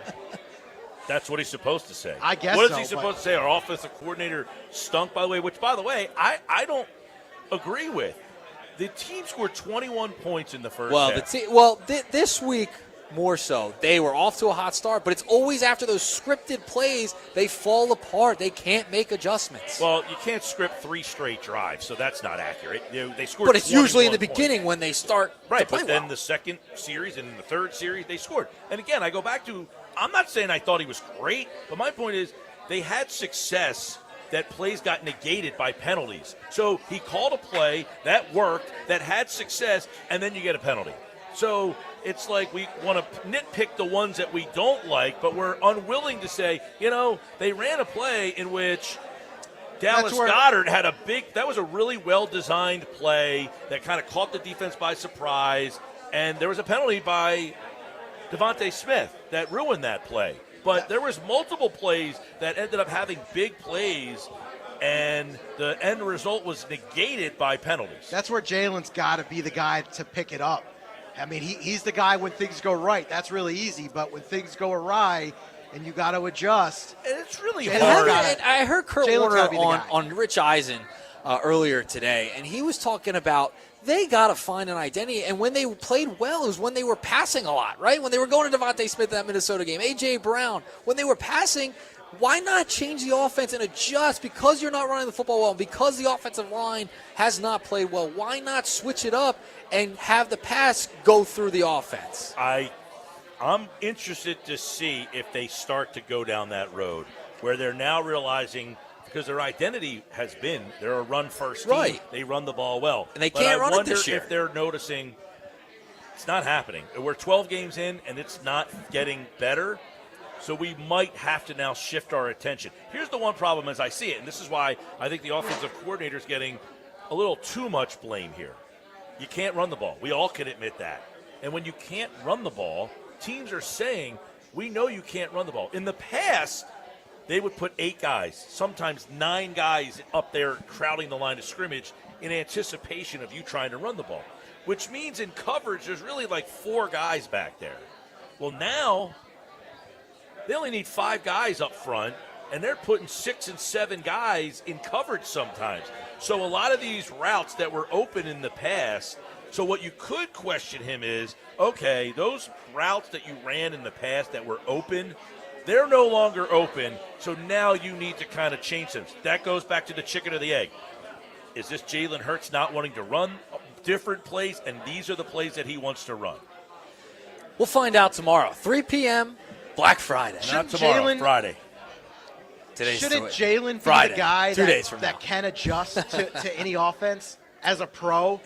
Yeah, he should be. Everybody should be able to say, hey, you can throw the ball to the outside, to the hash mark, over the middle, deep. Shouldn't he grow his game? Shouldn't he want to grow his game? Shouldn't they also design better plays and better routes? Well, You're assuming they don't. Then you see it. You see it. If you go back and look at some of the route designs from last year to this year, they are not as creative as they were last year. They are not. You're discounting that I don't know about it. I think it's the same. I don't offense. agree with that it's at all. The same passing They're, offense. I'll pull it up. They're I'll pull it up. running but again, you're missing the point of last year they were able to run the ball. I agree. They could run the ball with pretty much on any down and distance whenever they wanted to. Now, when they're trying to run their passing offense, instead of only having 4 guys in coverage, they now have 7 guys in coverage. So routes that were there last year are no longer there. They can't run them because, hey, now there's a slot guy standing in the zone where last year he wasn't there because he was more paying attention to the running back. That goes back to the coaching staff and the play design. If you know that, you know they're putting more guys in coverage, you got to find other ways to scheme guys open. But again, this goes back to, this is where everybody just wants to discount this. I agree with what you're saying. You're discounting the fact that Jalen Hurts does not want to throw the ball over the middle of the field. So I might design that play. And when the quarterback goes to the line, he has autonomy. Well, that to could be where the frustration comes from. And that's right? what that's been the reporting. And that's why where the reporting has been. So again, so it's like we've talked about, it's a culmination of everything. It is, but I think the reporting tells us the story that the quarterback doesn't want to run the plays that are being called. So that it would that make was them leaked on purpose. If they can't get through the Jalen in the meetings and at the NovaCare complex, they got to go other routes. I just don't understand who else would put that out there. I just don't understand a coach how absolutely would put that you're out coming there. off. Exactly. The coaching staff is saying, listen, we're trying to call other things, and he's not. The report was they're doing things at practice and they're running them one way, but when they get to the game, he's not throwing this ball to the same spots in practice. Wasn't that the report? Yes. Got to figure it out. If you hear that, are you more inclined than to blame the player or the coach? I'm blaming all of them. I'm blaming every single one of them. Listen, I coach, okay? I know you coach. You know how frustrating it is when you go over things in practice over and over and over and over and over and over and over, and then you watch the game. Well, then like, why early on in the season was it reported that AJ and Jalen are just calling their own plays because they are so sick of what the coaches are calling? How are we not on the same page as a defending Super Bowl championship team? How are they all not on the same page? Because you're looking at it as the coordinator doesn't know what he's doing. I'm looking at it as Jalen doesn't feel comfortable. He's never called plays before in the NFL. So what? Just saying he hasn't. So that means he can't? There's a lot of guys who Well, clearly it hasn't worked. Because you don't like the guy. That's obvious. You can call the play. And then you're saying that 1 and 11 don't want to run that play. Yeah, because Jalen's saying, I ain't throwing a ball where he wants to throw it. Because they don't have confidence in the coach. They don't have confidence in themselves is the problem. We always want to blame the coach. But they haven't had confidence since the beginning of the year. Do you think Jalen Hurts wants to throw the ball over the middle of the field?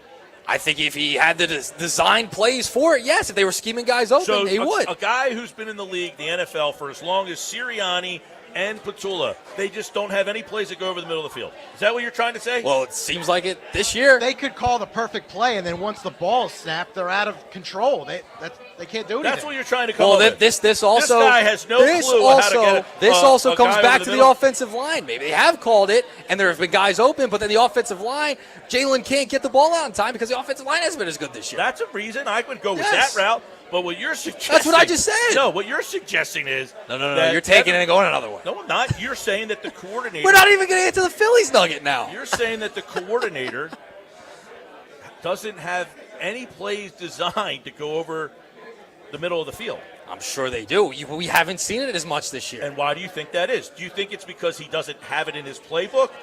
Or do I don't you think know what because it is. the quarterback doesn't feel comfortable throwing the ball there? It could be both. It could be both. Could be both. If he calls that play, hey, I want you to run this route, and this guy's going to cross the middle, and I want you to throw it to him. And then Jalen gets to the line of scrimmage and says, I'm not calling that play. I'm going to check out of that, and I'm going to throw the ball where I want to throw the ball. And it goes back to the beginning of the year where he didn't seem to have any confidence in the coach anyway. It doesn't want to work with this coach. But that's his fault. You never gave the guy a chance. That's on you then. So I believe you could have hired somebody else outside the org. So what's to say that they would trust that guy? Clearly it worked better last year as it evolved during the season. Maybe, and I'm not saying that that's wrong, but now because I don't he hired even know a guy. about that. People think Kellen Moore is like Bill Walsh. I mean, he had a couple good games. Yeah, but you also would have had his year. second year under his belt. I don't buy that. I don't buy that. I He buy it a hasn't little done bit more. Anything in New Orleans.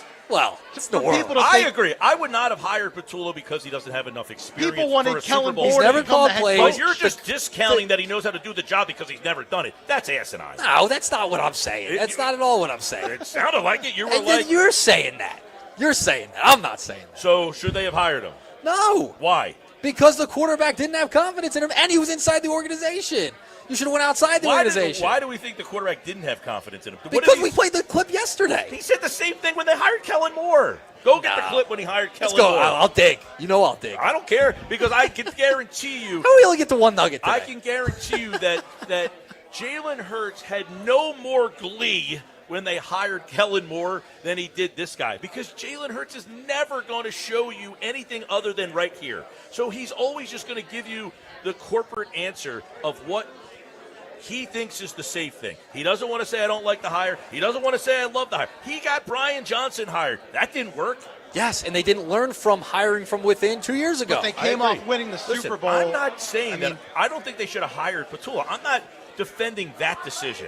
To me, I would not have hired Kevin Patullo. But I'm also not discounting that the guy's a complete boob, that he doesn't know what he's doing.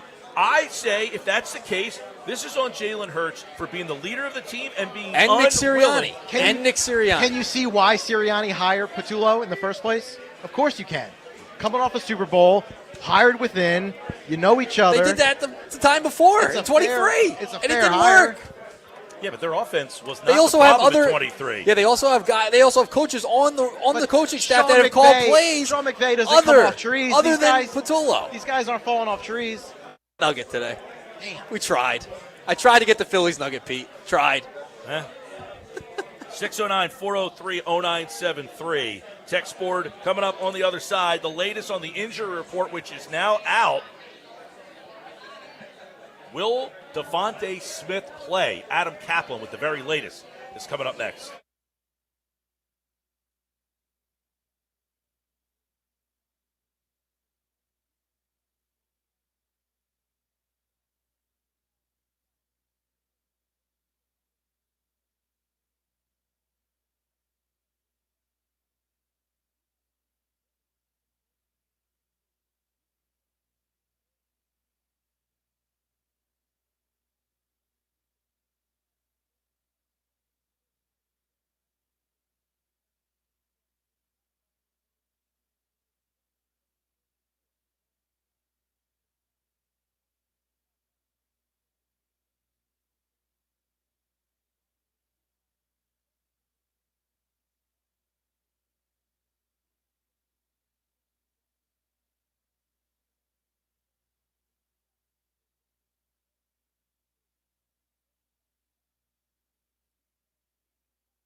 Home of the Sports Bash with Mike Gill, 97.3 ESPN, WENJ, WENJ HD, Millville, Atlantic City.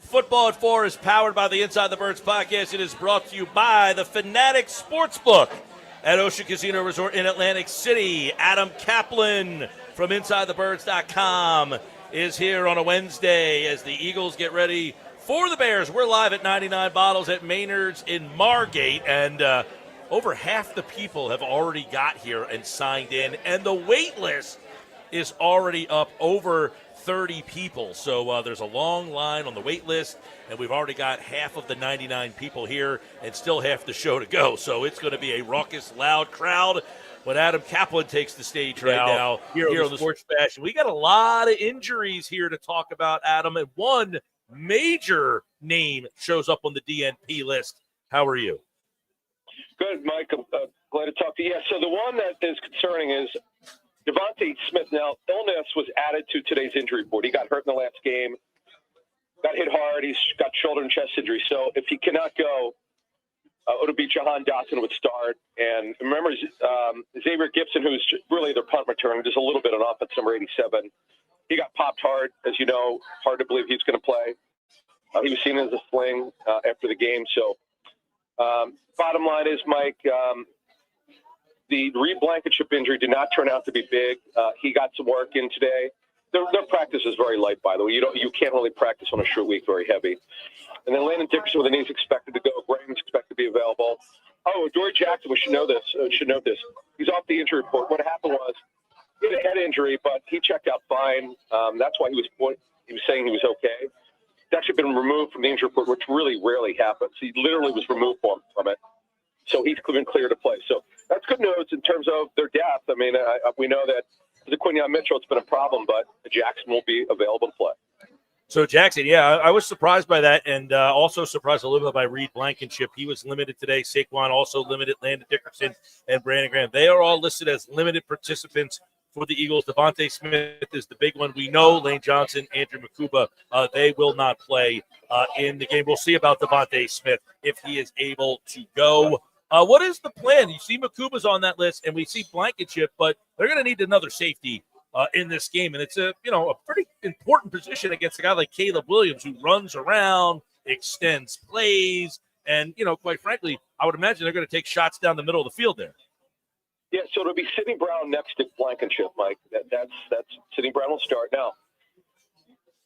They very well might bring up Andre Sam as a game day elevation. So Andre Sam's been there.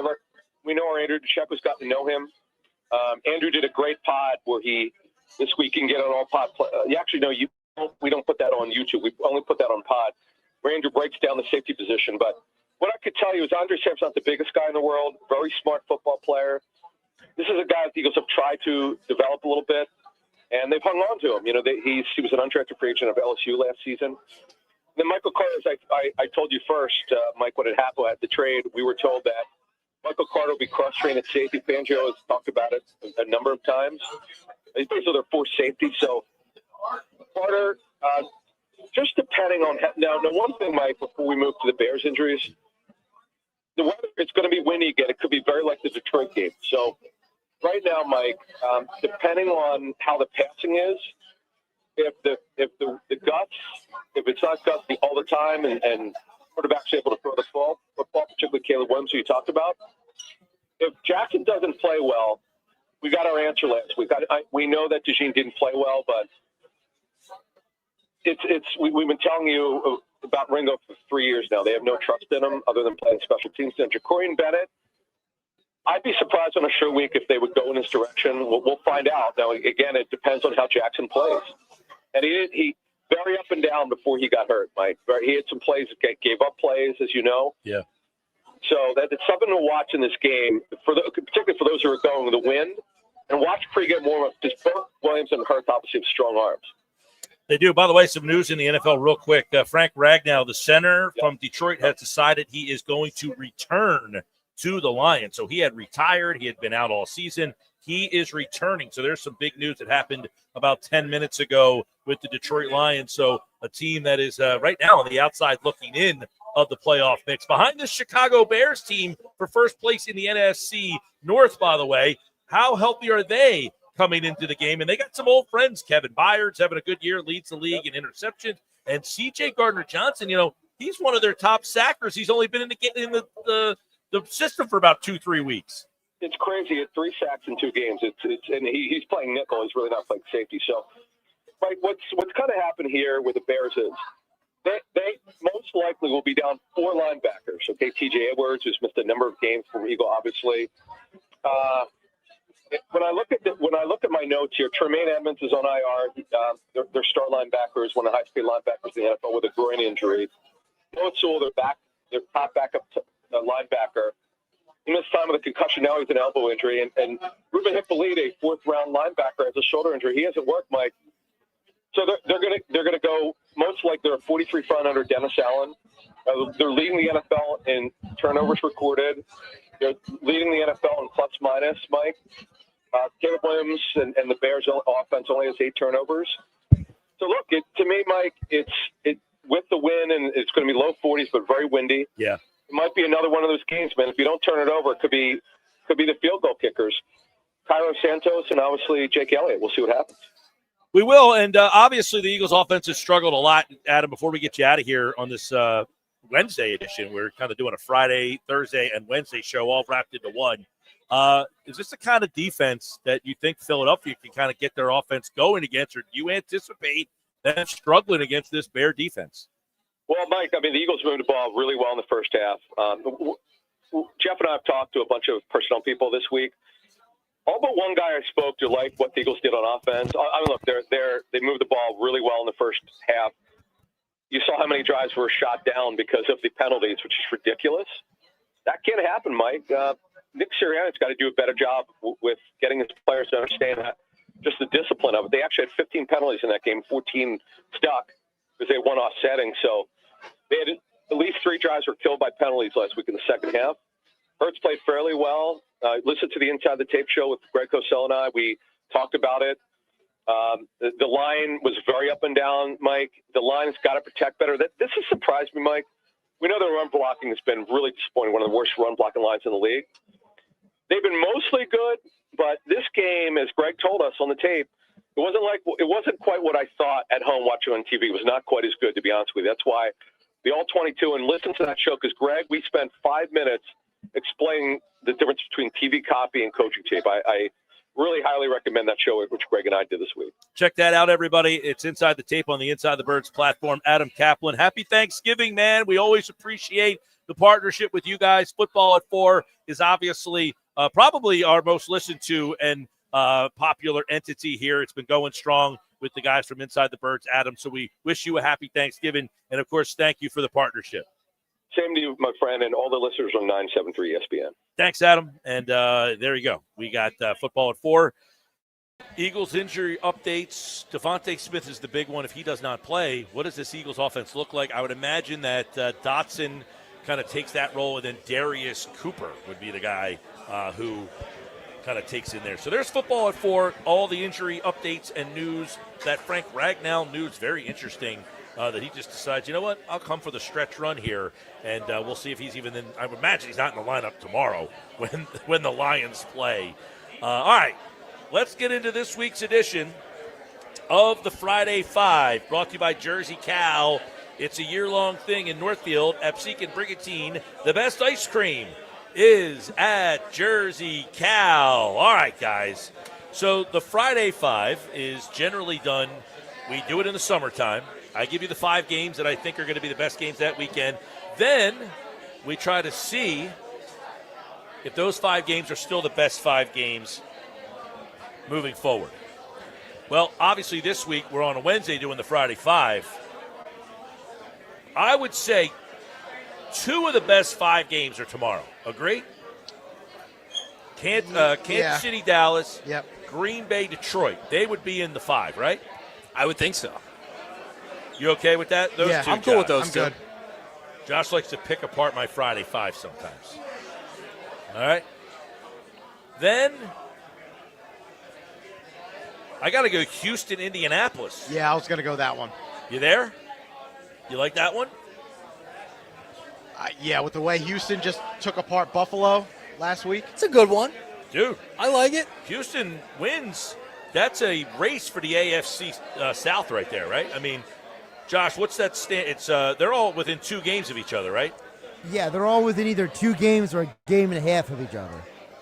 If Houston wins that game, they'll be within 1 game of the Colts. And they would have just beaten the Colts right there. So that's probably one of the big games. All right. Got to put the rest of this slate is tough. I mean, I would imagine in the summertime I had Denver, Washington on there, right? Probably. What about Rams, Panthers? You must have had Buffalo, Pittsburgh, right? The funny part is we did this in the summer. I might have been on vacation the week of this because there's like a gap I have of games. I have a whole spreadsheet that has all my games that I did in the summer, and there's a little bit of a gap here from like week 11 to week 15. So I must have been on vacation. Hey, one of your 3 weeks off, you know? Friday, Friday. Yeah, absolutely. So the 2 tomorrow. By the way, how about Bengals Ravens? Anybody into that one tomorrow night? Well, Joe Burrow's back. I think with Joe Burrow being back, yep. Well, the standings would suggest, if you look at that game, if the Bengals win that game, they would be 4-8. That would drop the Ravens to 6-6. Correct. They would be 2 games back in the North, and I think a lot of people with Joe Burrow back. Here's the problem I have: Joe Burrow's back. Their offense has not been the problem. The defense is the problem. It's been the problem for years in Cincinnati. They can't stop anything. So do we think all of a sudden that the Bengals are that much better because Burrow? I get it; he's better than Flacco, but their offense hasn't been the problem in the, this. How about when they played Chicago? Remember that game? That was like unbelievable. Last couple minutes of that ball game. Flacco comes back, and then the defense just couldn't stop anything, and the Bears ended up winning. That was a few weeks ago. That was nuts against Chicago. Well, as John McMullen brought up, that the Bears really haven't beaten anybody. They did beat Dallas pretty handily. 31-14, I think that game was. Baltimore is a weird team to me. They've won 5 in a row. I cannot get my Lamar head back. wrapped around Baltimore. He has not played all that well since he's been back. No. Their defense is the reason why they've won 5 in a row, right? That's what we were saying before, Mike, that the defensive coordinator, Zach Rior, has done an amazing job at turning around what was already one of the worst defensive football and making him, again, one of the best. It actually all starts with moving one guy. They moved Kyle Hamilton from safety to linebacker to change everything. So the 2 games tomorrow, definitely. The Indianapolis-Houston game, those 3 need 2 more. What about like Rams, Carolina? I said Rams, Carolina. I would throw Shedeur Sanders in there with Cleveland against San Fran. Oh, San Fran, that's an interesting one. You want to see Shedeur? I mean, that team stinks. They do. Well, Myles Buffalo. Garrett. Well, hold on. Myles Garrett, he's on track to break the sack He's record. chasing the sack record. Yeah, he needs 5 more. Think about that. That dude has got so many sacks, with 10 sacks in the last 5 games, I think it is. Like, he has just decided, basically, I'm going to win games whether we win or not. I'm going to win myself. We spent the whole summer hoping that the Eagles would trade for him. Yeah, and it did not happen. And can you imagine if they had him now? Well, Jalen Phillips has been good. Not that good. He's not been that good. No. Not 5 sacks. So I said the other week, when I was filling in for Schwab, I was like, they got to trade for Myles Garrett. They got Jalen Phillips, which is fine. But Buffalo, Pittsburgh. You got Pittsburgh tied for first. You got Buffalo. If Buffalo loses this game, they're in hot water. Spot. Yeah, they would be in hot water. If Pittsburgh loses the game, though, I mean, they're still going to be within a game of first place. Very true. But that's a big game there. If you had to pick one game tomorrow, you can only sit on the couch and watch one. Pete. I'm going Chiefs-Cowboys. I'm going Detroit and Packers. Josh. I got to go Chiefs-Cowboys as well. I think that game is going to determine the entire postseason picture. You know, Mahomes has never started a game at Dallas. Really? It'll be his first time. That's a nugget. That's a pizza. That's a pizza. Never That's a pizza. Slice. The Kansas City-Dallas game is intriguing from many avenues. One, if Dallas wins, now they're firmly in the wild card race, right? Yep. 6-5-1 that would be. Yep. Now they're there. Now you can start to take them a little bit more seriously. Like they got their first serious win where you're like, okay, if they win against the Chiefs, that firmly puts them in the actual mix. And by the way, you know what helps them is the Panthers losing. Panthers lost, and we know the Panthers have the tiebreaker against them. Then you have a situation. I can't hear them. I can't hear either. It's loud in here, Mike. It's very loud. A lot of people in here.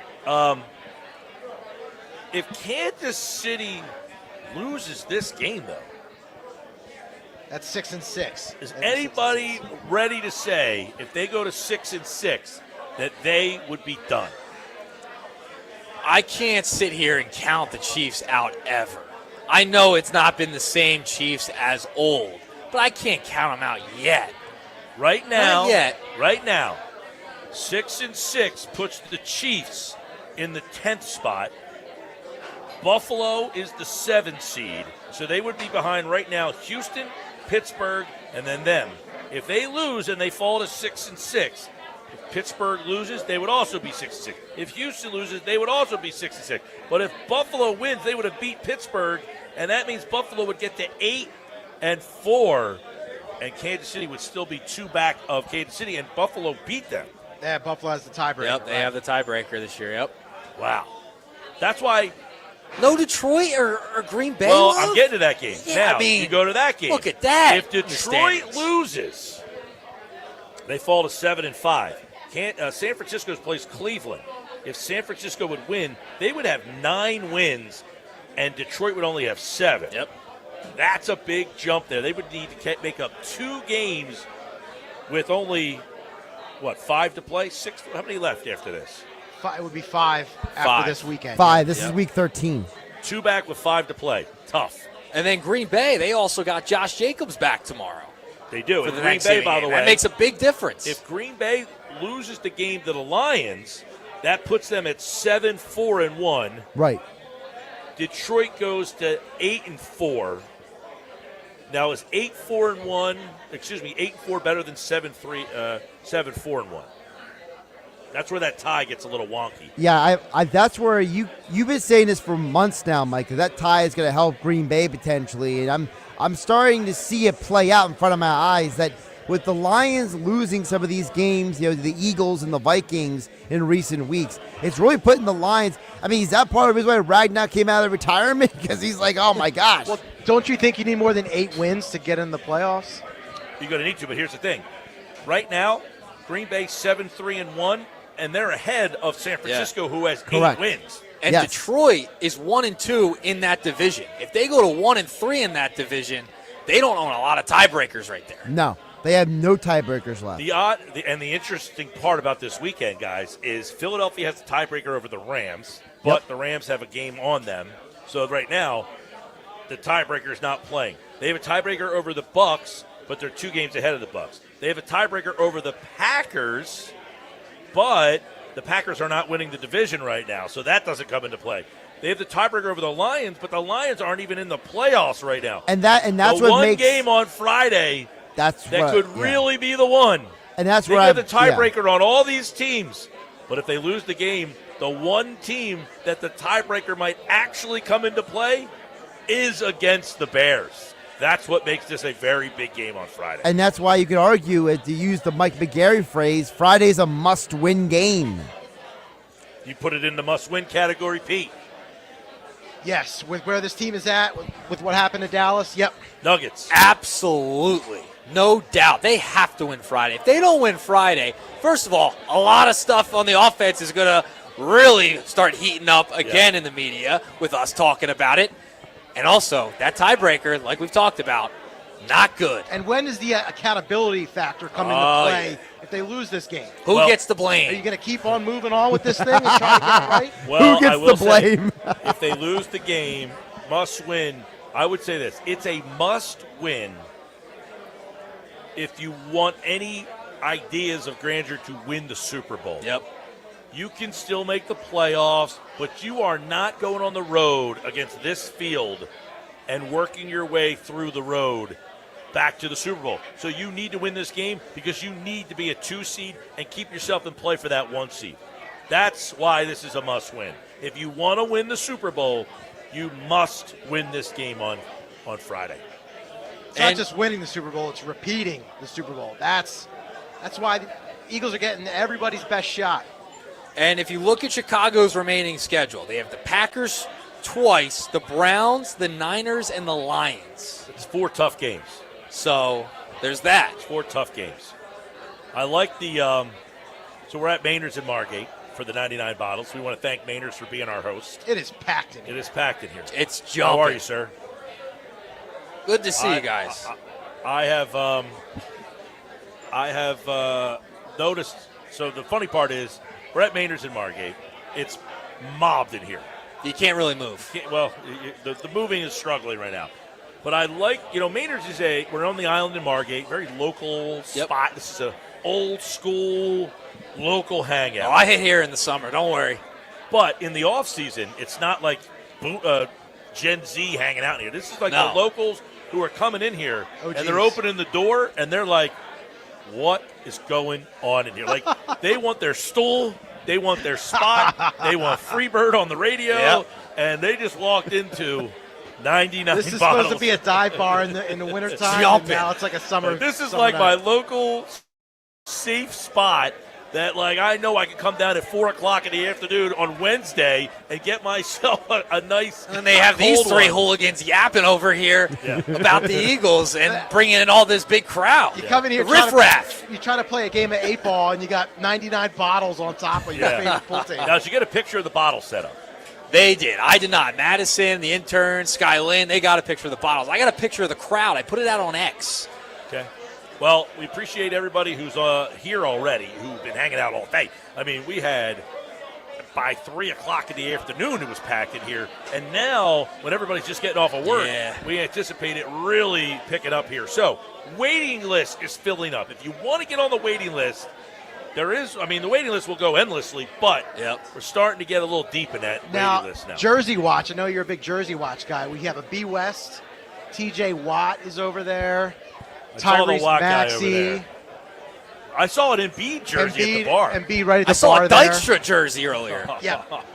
The Embiid jersey, he's still holding on to that thing. God bless that guy. All right, when we come back, my buddy Q Myers from ESPN Radio, we're going to go around the NFL. What big stories is he looking for Thanksgiving week? This is when the rubber meets the road here. Q Myers from Game Night on 97.3 ESPN joins me. That's our Friday 5. It's brought to you by Jersey Cow. It's a year-long thing. Northfield, Absecon, and Brigantine. The best ice cream is at Jersey Cow. It's the annual 99 bottles party the Wednesday before Black Friday. And we are live at Maynards in Margate. When we come back, Q Myers from Game Night is next on 97.3 ESPN.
We have the perfect solution for sitting in traffic. You come with me.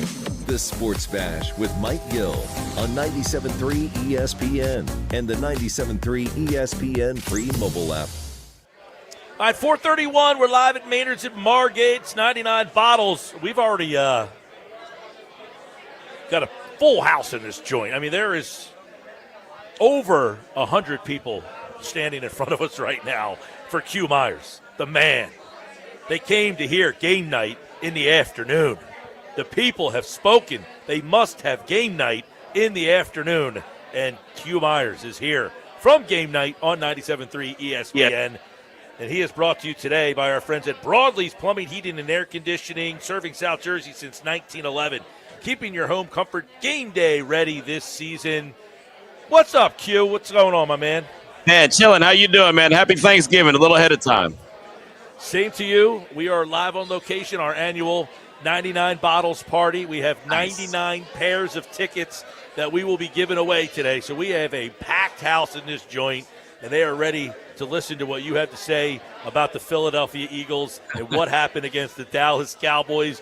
They scored 21. It looked like a kumbaya, and then the tires went flat. The thing went falling off the road. It reminded me of that old video of the Oklahoma Sooners when the cart went falling, coming off the field. That's what the offense looked like in the second half. I mean, is this an unfixable offense for Philadelphia?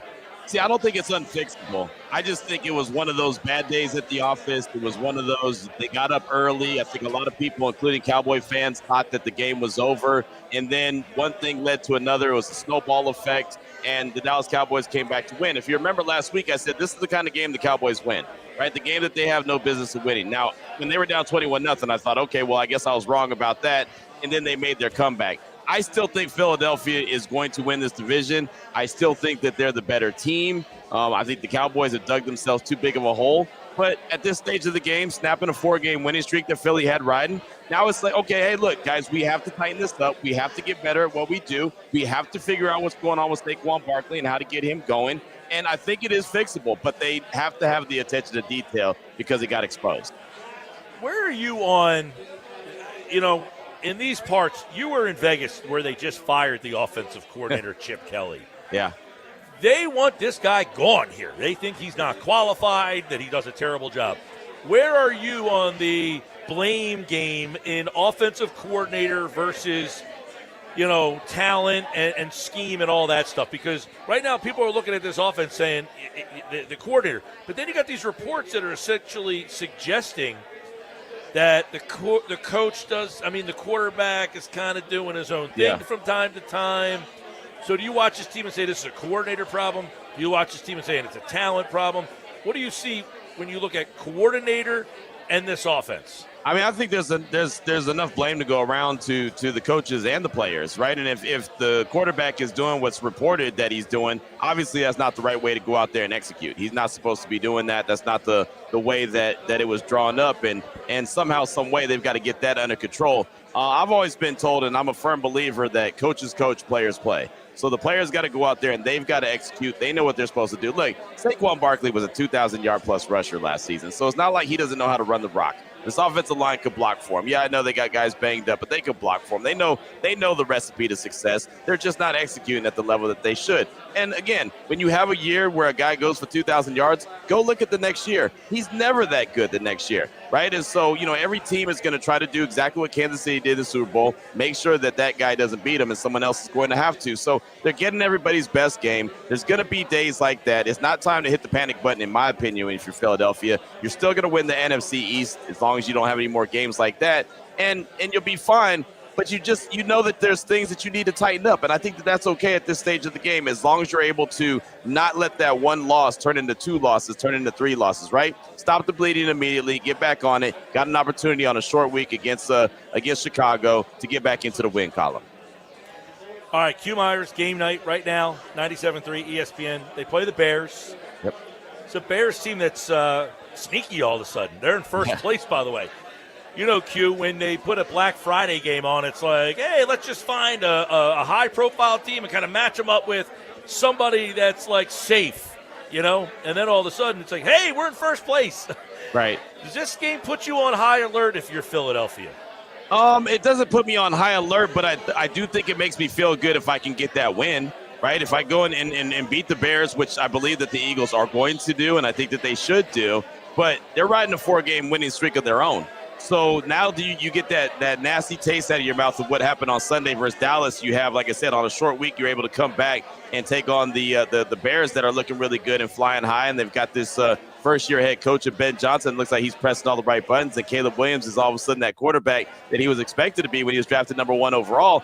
I think there's a lot to like about this game for the Eagles, and especially with the defense that they play, they're going to make life miserable for Caleb. So as long as they allow the game to come to them, not make so many mistakes, Mike, that was the key. If they don't make all these mistakes that they made on Sunday, they don't even get close to losing that game against Dallas. It was self-inflicted wounds that the Eagles put on themselves that forced them into that loss against Dallas. I mean, Dallas, I got to give them credit for hanging in there, not hanging their heads and taking their ball and going home. But with that being said, man, it took a lot of work for the Philadelphia Eagles to find a way to lose that game, and they absolutely did. They did, and you're right. I mean, it's uncharacteristic things that happen. Right. 14 penalties, fumble from Saquon, fumble on that punt return. Yep. I do agree that these are probably not perpetual things that you're constantly going to keep seeing. The question would be, can they keep winning if they can't score more than 3 times in a game? Is that something that eventually is going to be their downfall?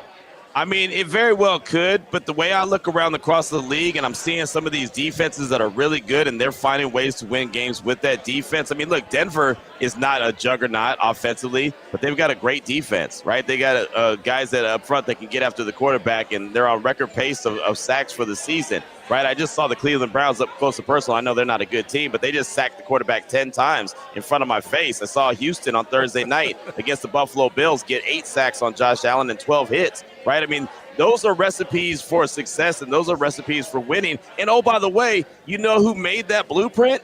The Philadelphia Eagles, right? I mean, that was the blueprint to success that they had last year when they knocked off the Chiefs in the Super Bowl. They were beating up Patrick Mahomes in a major way, and so every team is now trying to implement that style of defense, and a few teams across the league are doing that. That's why Houston is not eliminated from the playoff conversation. That's why Denver has a real opportunity to make a run in the playoffs. It's not because their offense is great. It's because their defense keeps them in every single game. Q Myers, game night, 97.3 ESPN, weeknights at 10 o'clock. You can listen to Q. And, of course, we got Thanksgiving tomorrow, and you got a bevy of very interesting games. This is not your crappy Lions taking on somebody. They're giving you a potential, if the Lions lose this game, they are in some big-time trouble. Yeah. Frank Ragnow's coming out of retirement. I don't know that he's going to play tomorrow in the game, but the winner of this game stays in play for the division. The loser's in a rough spot here.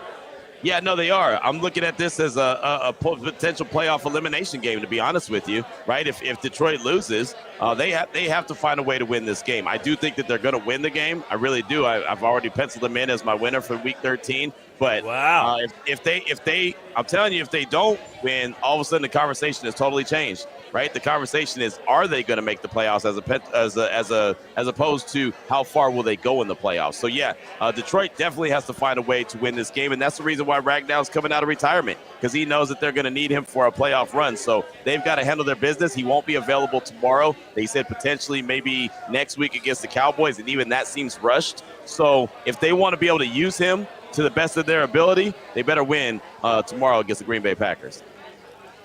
Then you have, you talk about a playoff eliminator. Kansas City, they saved their season last week. Right. Dallas saved their season.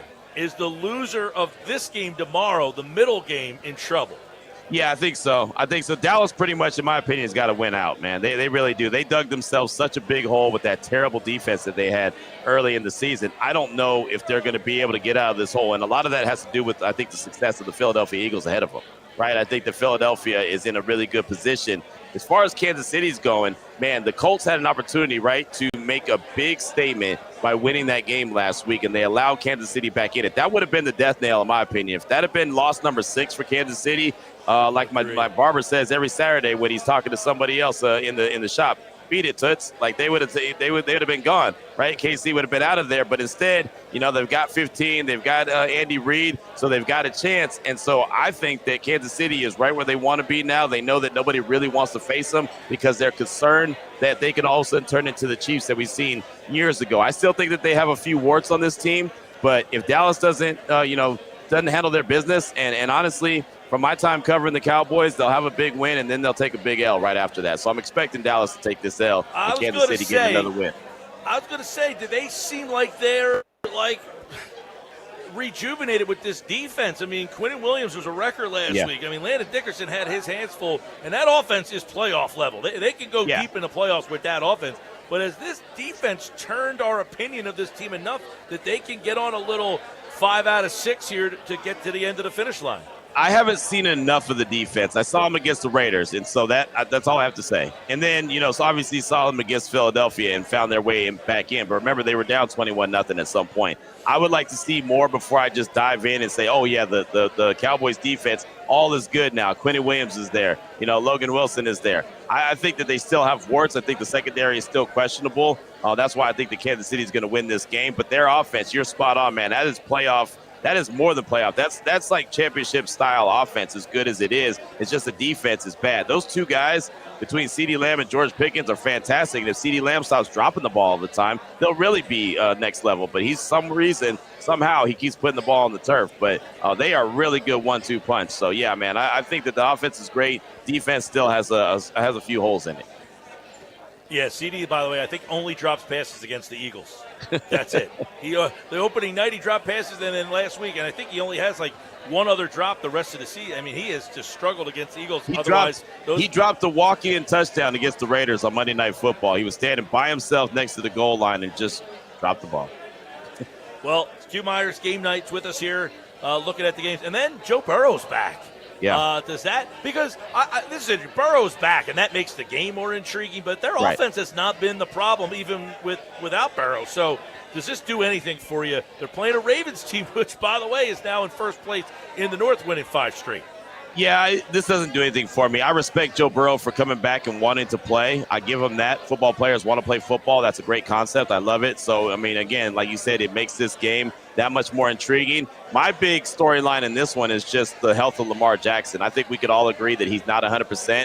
Now he's dealing with the toe injury. He was dealing with the hamstring injury. Then he was dealing with the ankle injury. I mean, he has dealt with some things this season, right? And so that's his superpower, right, is having his ability to make plays with his feet and get out of trouble and just be a cheat code. If he can't do that, that just kind of brings him back down to earth as a starting quarterback in the league. So I think that Baltimore is going to win this game against Cincinnati, but I'm really interested to see, can Lamar Jackson start to round into form, because they need him to round into form. It's not about what they do in the regular season anymore. And yeah, look, lo and behold, here they are at first place in the division. Now it's about what they can do in the postseason. And if they don't go in with a close to 100% Lamar Jackson, they're not going to stand a chance.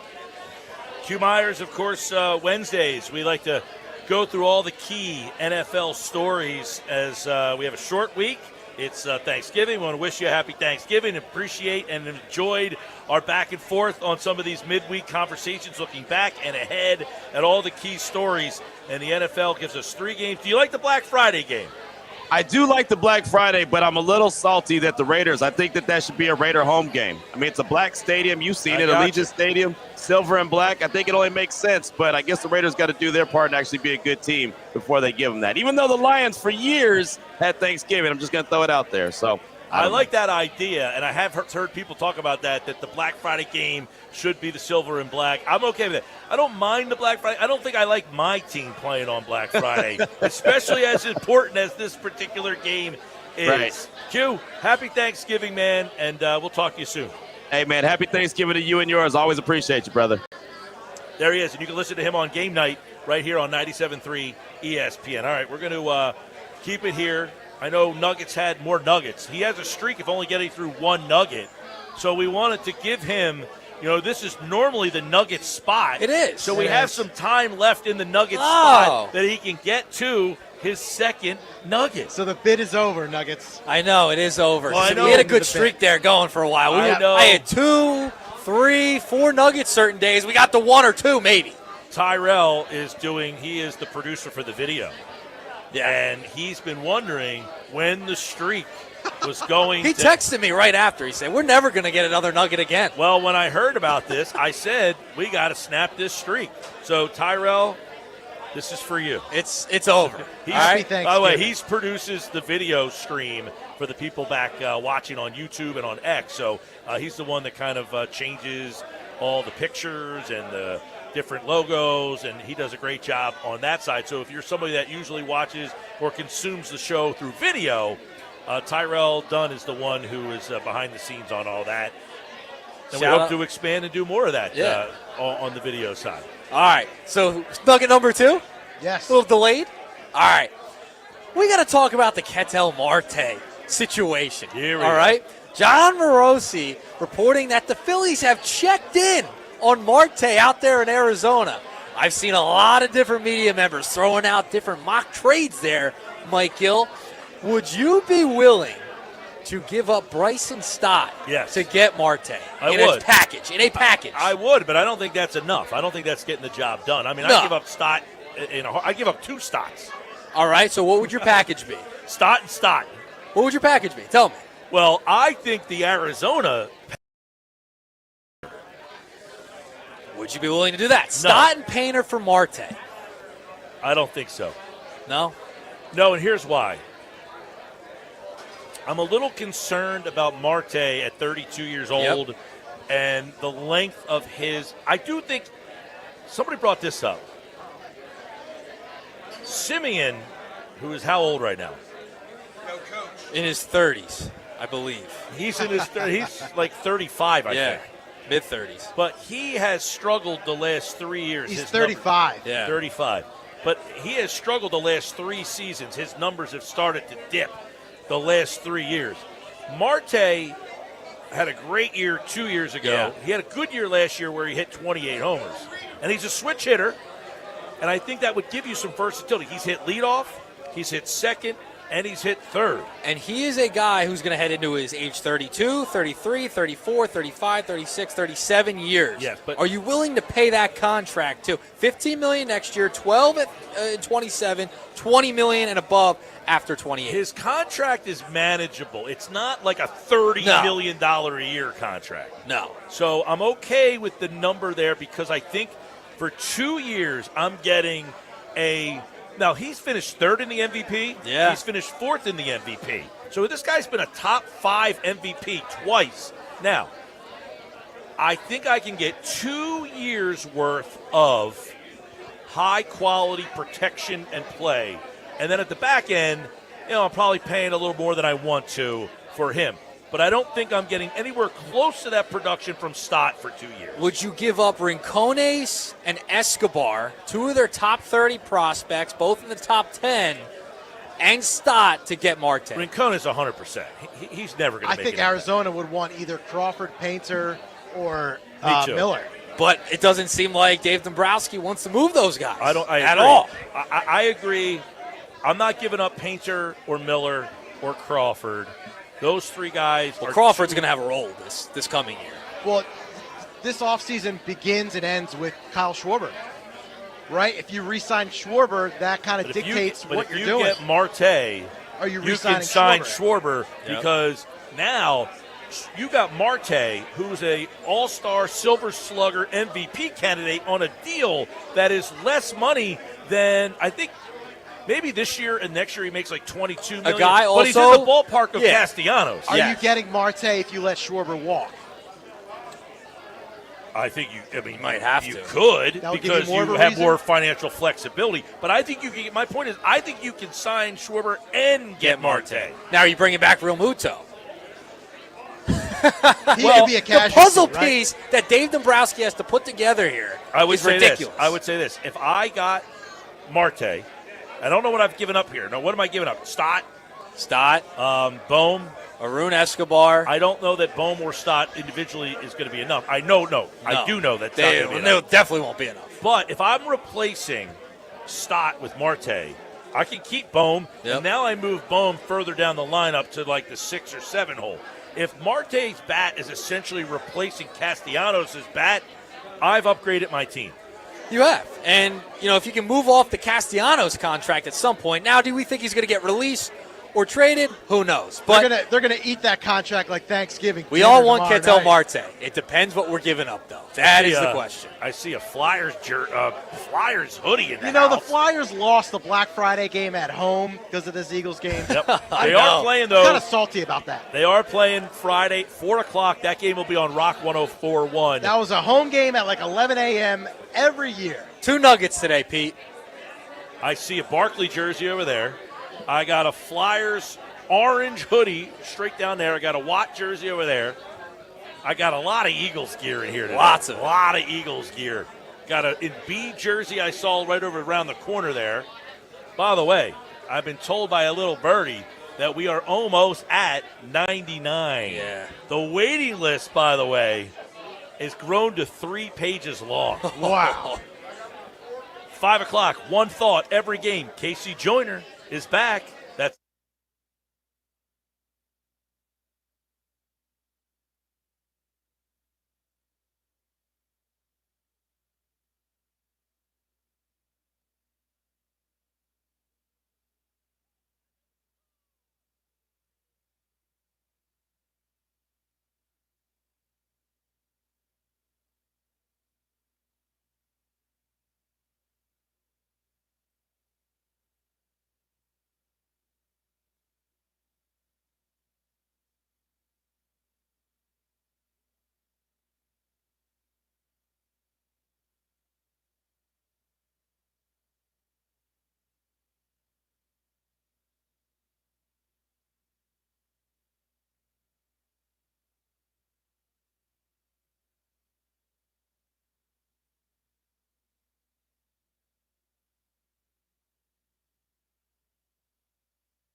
home of the Philadelphia Eagles. They got him again! Sixers. Bang! It's good! Ball game! And Flyers. Tipped in front of the net! 97.3 ESPN. WENJ. WENJ HD. Millville, Atlantic City. A Town Square media station serving all of South Jersey.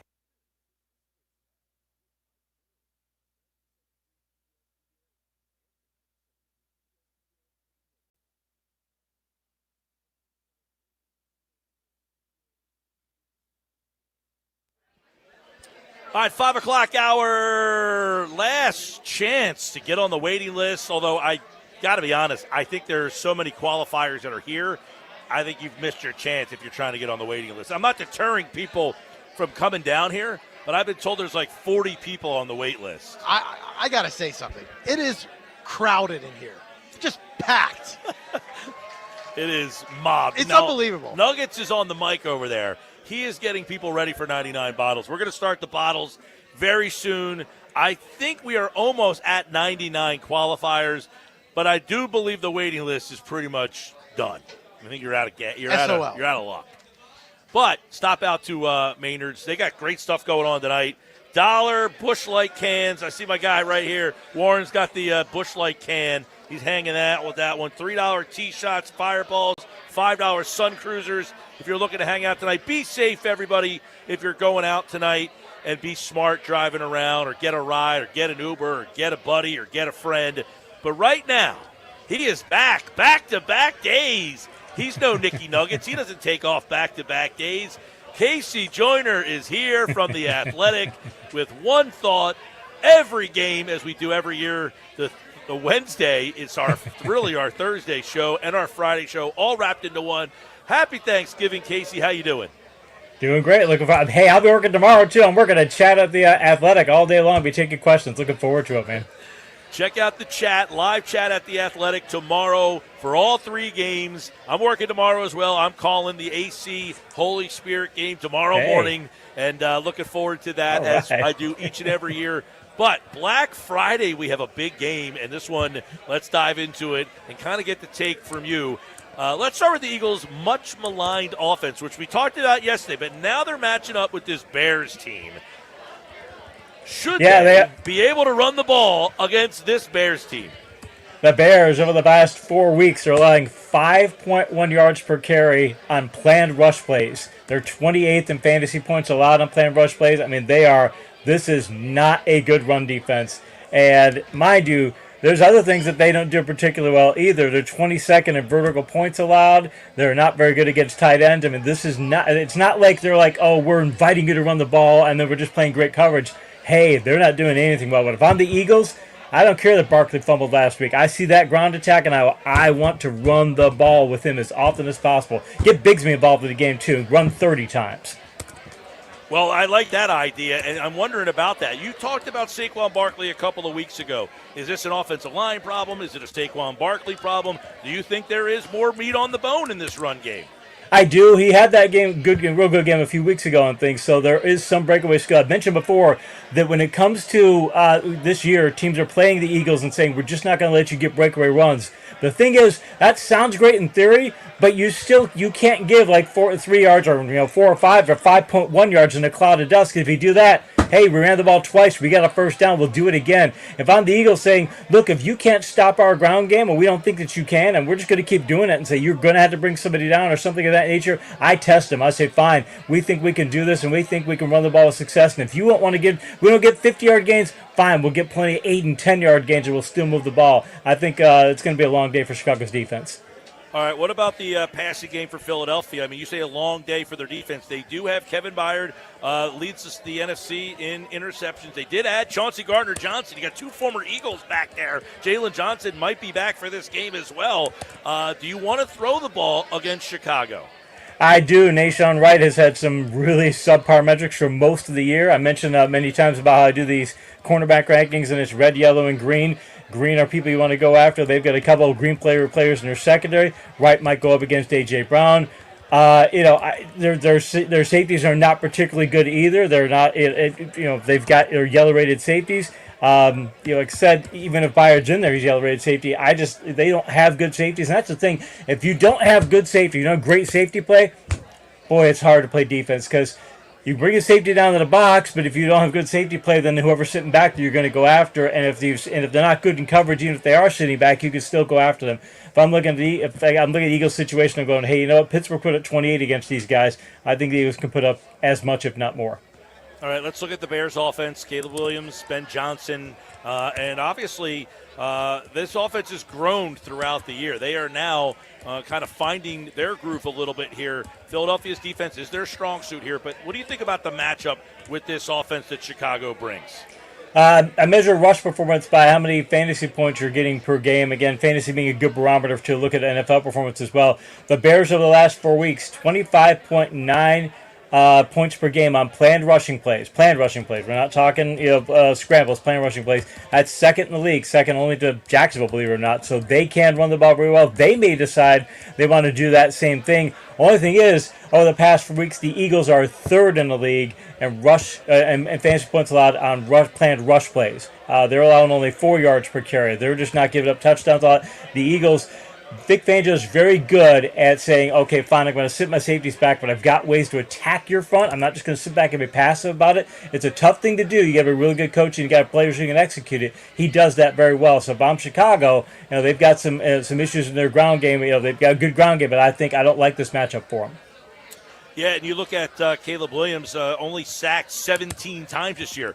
They've turned it around, this offense, a lot because the offensive line. It's a tale of two stories. Their line was horrible last year. Philadelphia's was really good. The Bears' offensive line is a big reason of their success here. They are. Over the past 4 weeks, their average time to throw for Caleb Williams, 3.51 seconds. It's the highest in the league. Williams will get time to throw. They're only allowed 5 sacks. It's one of the lowest totals in the league there. Pass pressure rate, it's okay. They're getting blitzed a lot, too. People are blitzing them a ton, 34.2%, one of the higher rates in the league over the past 4 weeks, and they're still not getting after them. So if you're the Eagles, you go, okay, well, I don't know if we blitz these guys or we try and get after them with our front, because the Eagles are getting a 42% pass pressure rate despite blitzing only 13% of the time. So, okay, can you get enough in there? Maybe. But the thing is, I think the Eagles can sit back in coverage, because last week was Lamb and it was George Pickens. Those guys can tear a defense apart. The Bears have good receivers. They don't have guys in that caliber. All right, KC Joyner from The Athletic. Don't forget his live chat all day for the football tomorrow. Let's get into it. It is One Thought every game here on the Sports Bash Live, 97.3 ESPN. And it all starts tomorrow right here on 97.3 ESPN with the Packers and the Lions. This is a game that both these teams really need. The Lions needed to get into the playoffs. They are currently out.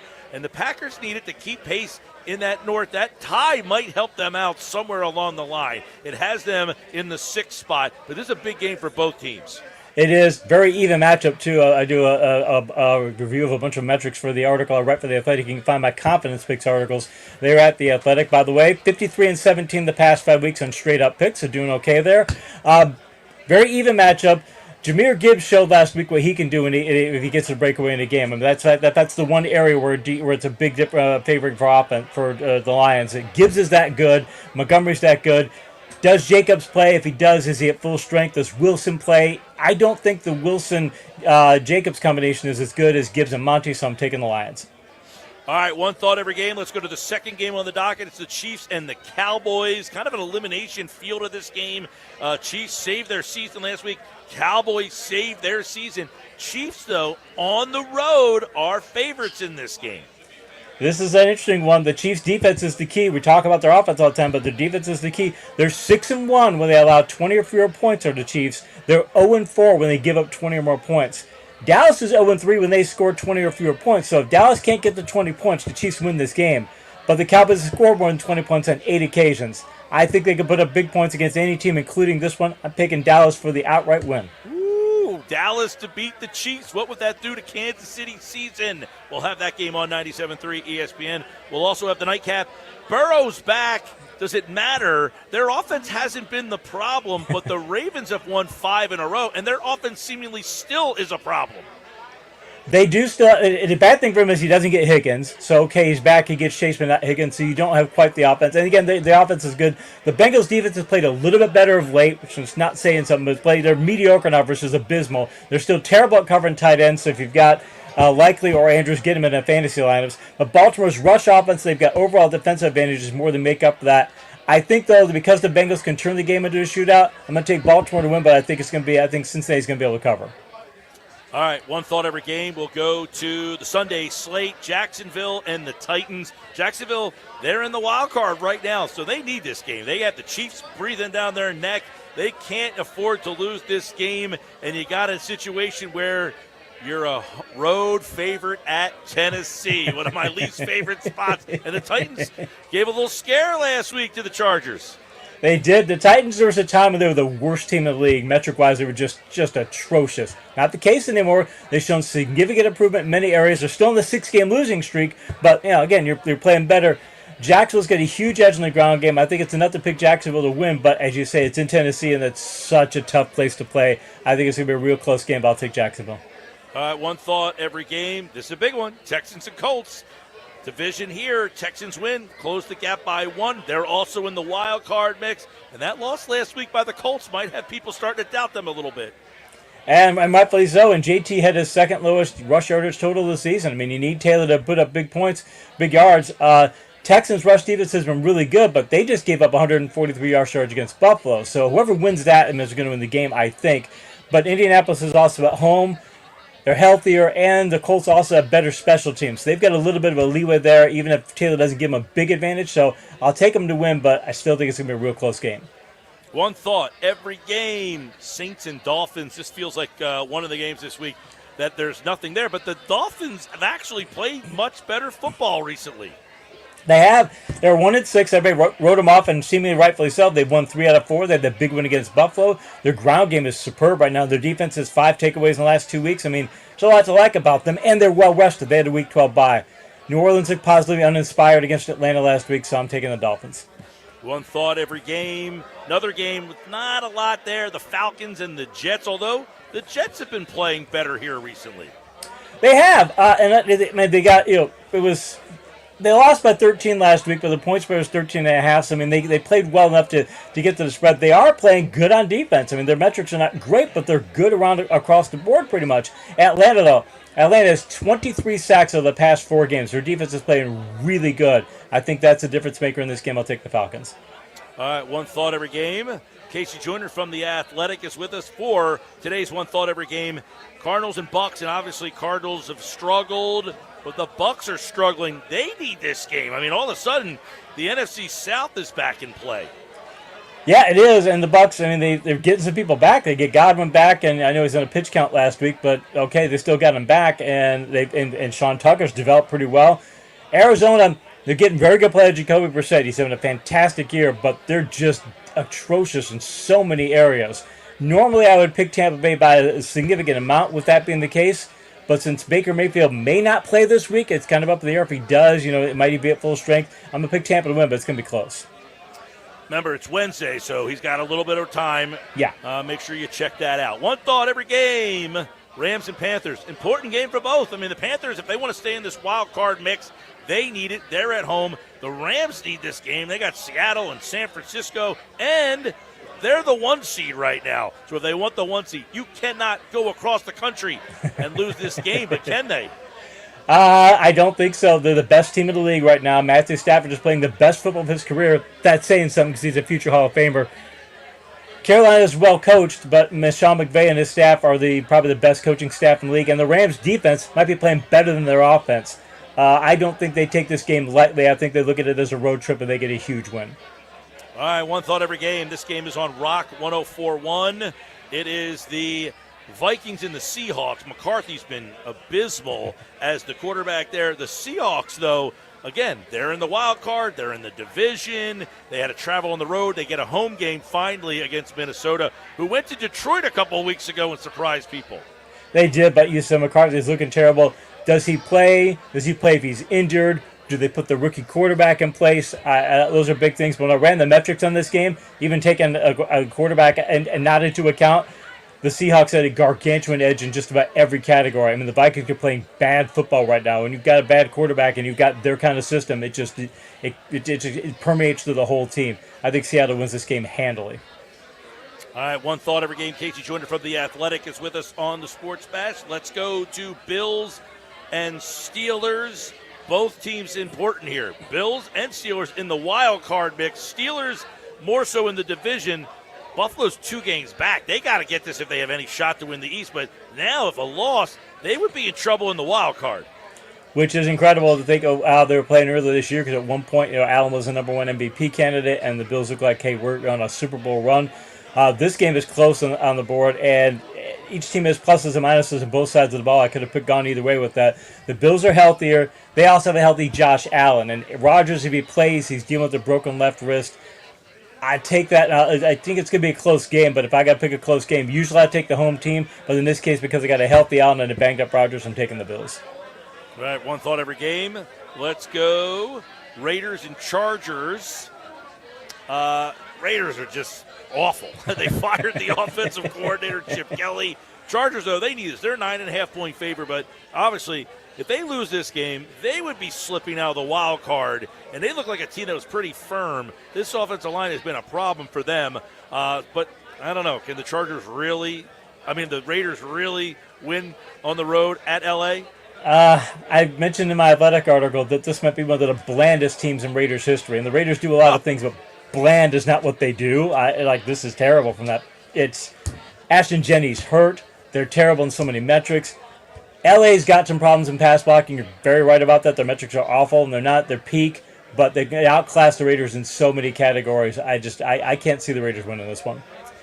Yeah, they've been really bad. Chip Kelly fired by them, by the way. They fired other coaches earlier this year. I would imagine the next guy to be fired might be Pete Carroll. We'll see what happens there. One thought every game, Sunday Night Football. This looked like it was going to be a fun game at the beginning of the year. Broncos and Washington. Washington's been a disaster. Broncos have won, 8 straight here, and they lead the West. So can the Broncos go on the road in kind of like a trappy feel? The Broncos only had an advantage in a few areas that I looked at, but the advantages they had were just significant. They're a much better pass rush, far superior in stopping the run, and an overwhelming lead in pass coverage. The Commanders are so bad in pass coverage that the headline on my fantasy article this week from looking at matchups is put every Broncos player in the lineup. Start every Broncos player you can, because it's that big of a mismatch for them. It's an East Coast game. That might normally be, I think if it was a 1 o'clock kickoff, like you said, it's Sunday Night Football, so that advantage is gone. I'll take Denver to win this by double digits. All right, Monday night, Giants and Patriots. Patriots' first appearance on Monday night since 2022, by the way, and they're taking on the Giants, who should never be on Monday Night Football. And they have been fun, though, with Jameis Winston, but you get the ups and the downs, and this might be a team in the Patriots that might make him look down. Yeah, the thing is, you look at the game and you go, why is this? When I wrote the article, it was a 7.5-point spread for the Patriots, and it's like the Giants are on a 6-game losing streak.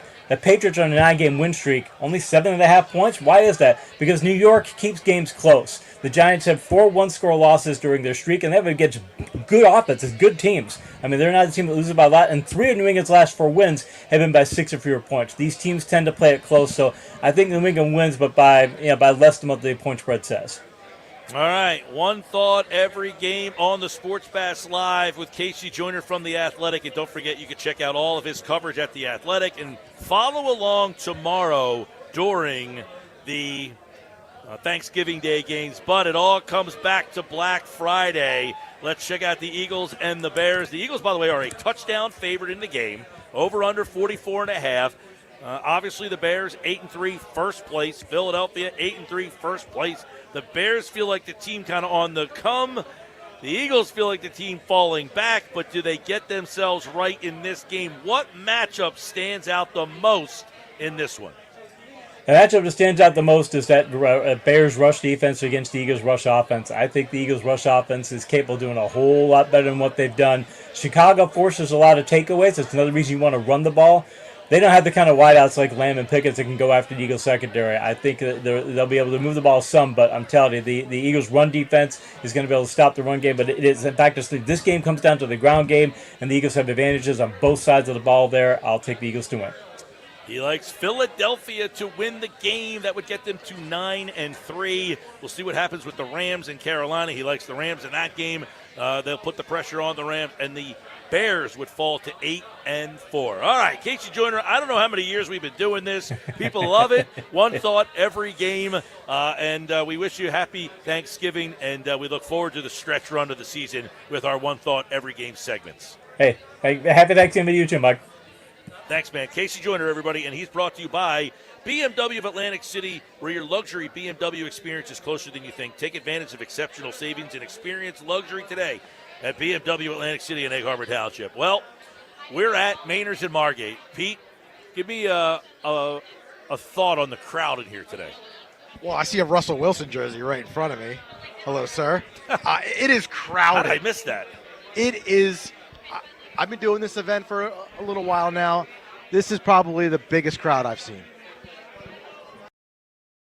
He's going to be hosting the 99 Bottles event. He is all the way on the other side. I got an official count, by the way. We are up over 80 qualifiers are here. So that means the waiting list is shrinking. So there's going to be some people SOL, right, on the waiting list? Well, there's a lot of people on that waiting list. I think over 40 showed up just to get on the waiting list. So you're talking about there's like 200 people in here because people brought their friends. And it is, I mean, I don't know it's what like the a fire summer marshal. night. I mean, I don't want the fire marshal to come down here, but we might be hitting capacity. Now, I think Maynards has had way more people in this joint. In fact, I think I've been in here when there's been way more people in this joint. Hey, man, July 4th weekend, you come to Maynards, it's like this. All right, what's the tickets that you're trying to get? You got Eagles, Eagles, Commanders, club box seats. Obviously, you want those. You got 5 pairs of Sixers tickets in there. Well, after last night, no offense to those Sixers. You're down. I got 5 pairs of Flyers tickets in there. I might be in on those. Okay. I got tickets to go see Journey at Boardwalk Hall. All right. Little open arms. Okay. I got Aaron Lewis from Stained. It's not bad. I've got OAR. Uh-huh. One of my favorite bands. I'm waiting for the one guy I want to go see. Jack Johnson. That's the guy. At the Mann Music Center. That's the concert for me. Ed Sheeran. Just added to the mix. That's a superstar right there. That's going to be at Lincoln Financial Field in September. That's a big show, man. 3 Days Grace. All right. Got that show. Just added to the mix. Trying to go off the top of my head here of all the prizes that were added into there today. Let me bring up the email. 609-403-0973, by the way. If you want to text in, we'll kind of rapid fire through the text messages through today's show earlier. All right, here we go. Aaron Lewis from Same. Comedian Bert Kreischer. MAC Basketball Championships at Boardwalk Hall. Globetrotters, always fun for the family. OAR, Journey, Jack Johnson. Sal Volcano from Impractical Jokers. Right. How about this? Allegiant Airline vouchers for free flights. I do like that idea. We give away free flights. How about that? Go down to spring training, see the Phillies in March. I didn't even realize they were there. Bush, 3 Days Grace. Those Bush tickets are probably yours, actually.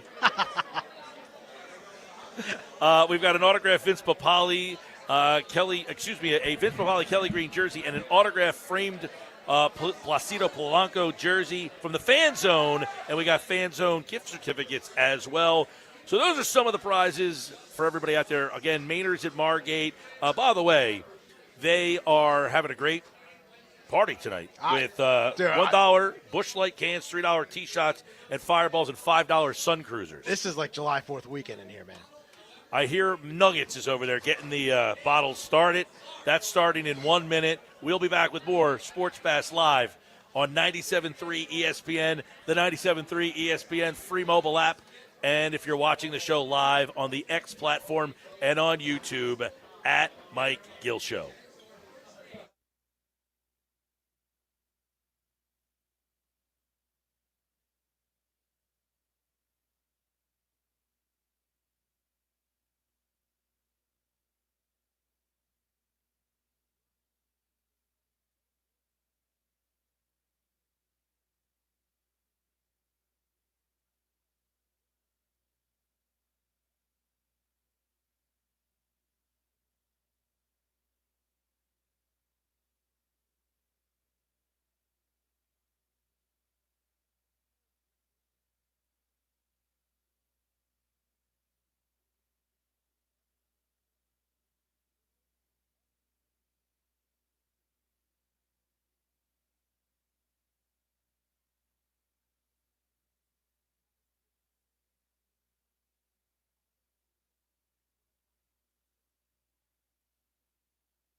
You're listening to The Sports Bash with Mike Gill on 97.3 ESPN and the free mobile app.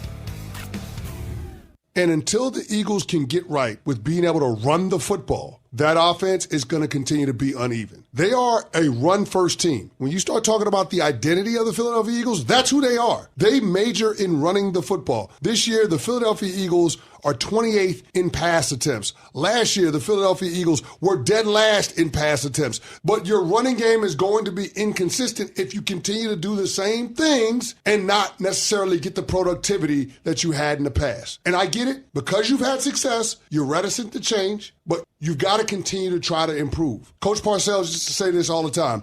Either you're getting better or you're getting worse. You never stay the same. Chris Canty, Unsportsmanlike, said that this morning. It's our Unsportsmanlike moment of the day, brought to you by Whitehorse RV Center. Find fall closeout savings on 2025s and select pre-owned RV. Shop now before they're gone. Whitehorse RV, your RV adventure starts here. So he said something there, guys, that I thought stood out, that I don't know that I researched or even knew. Last year, the Eagles were, did he say last in the league in pass attempts? Second to last year, and they were dead last the year before. So I thought he said they're second to last this year, and they were 30th or dead last. They were dead last last year. Yeah, that's what I'm saying. Last year they were dead last, and now they're second to last, right. Which means that to me tells an interesting story. One, they were dead last year. They didn't have to throw the ball. They didn't have to, right? And they won, and they didn't have to throw the ball because they ran the ball so well. And what Canty said there was they have to figure out how to run the ball. And now they're not last in running the ball, in passing the ball.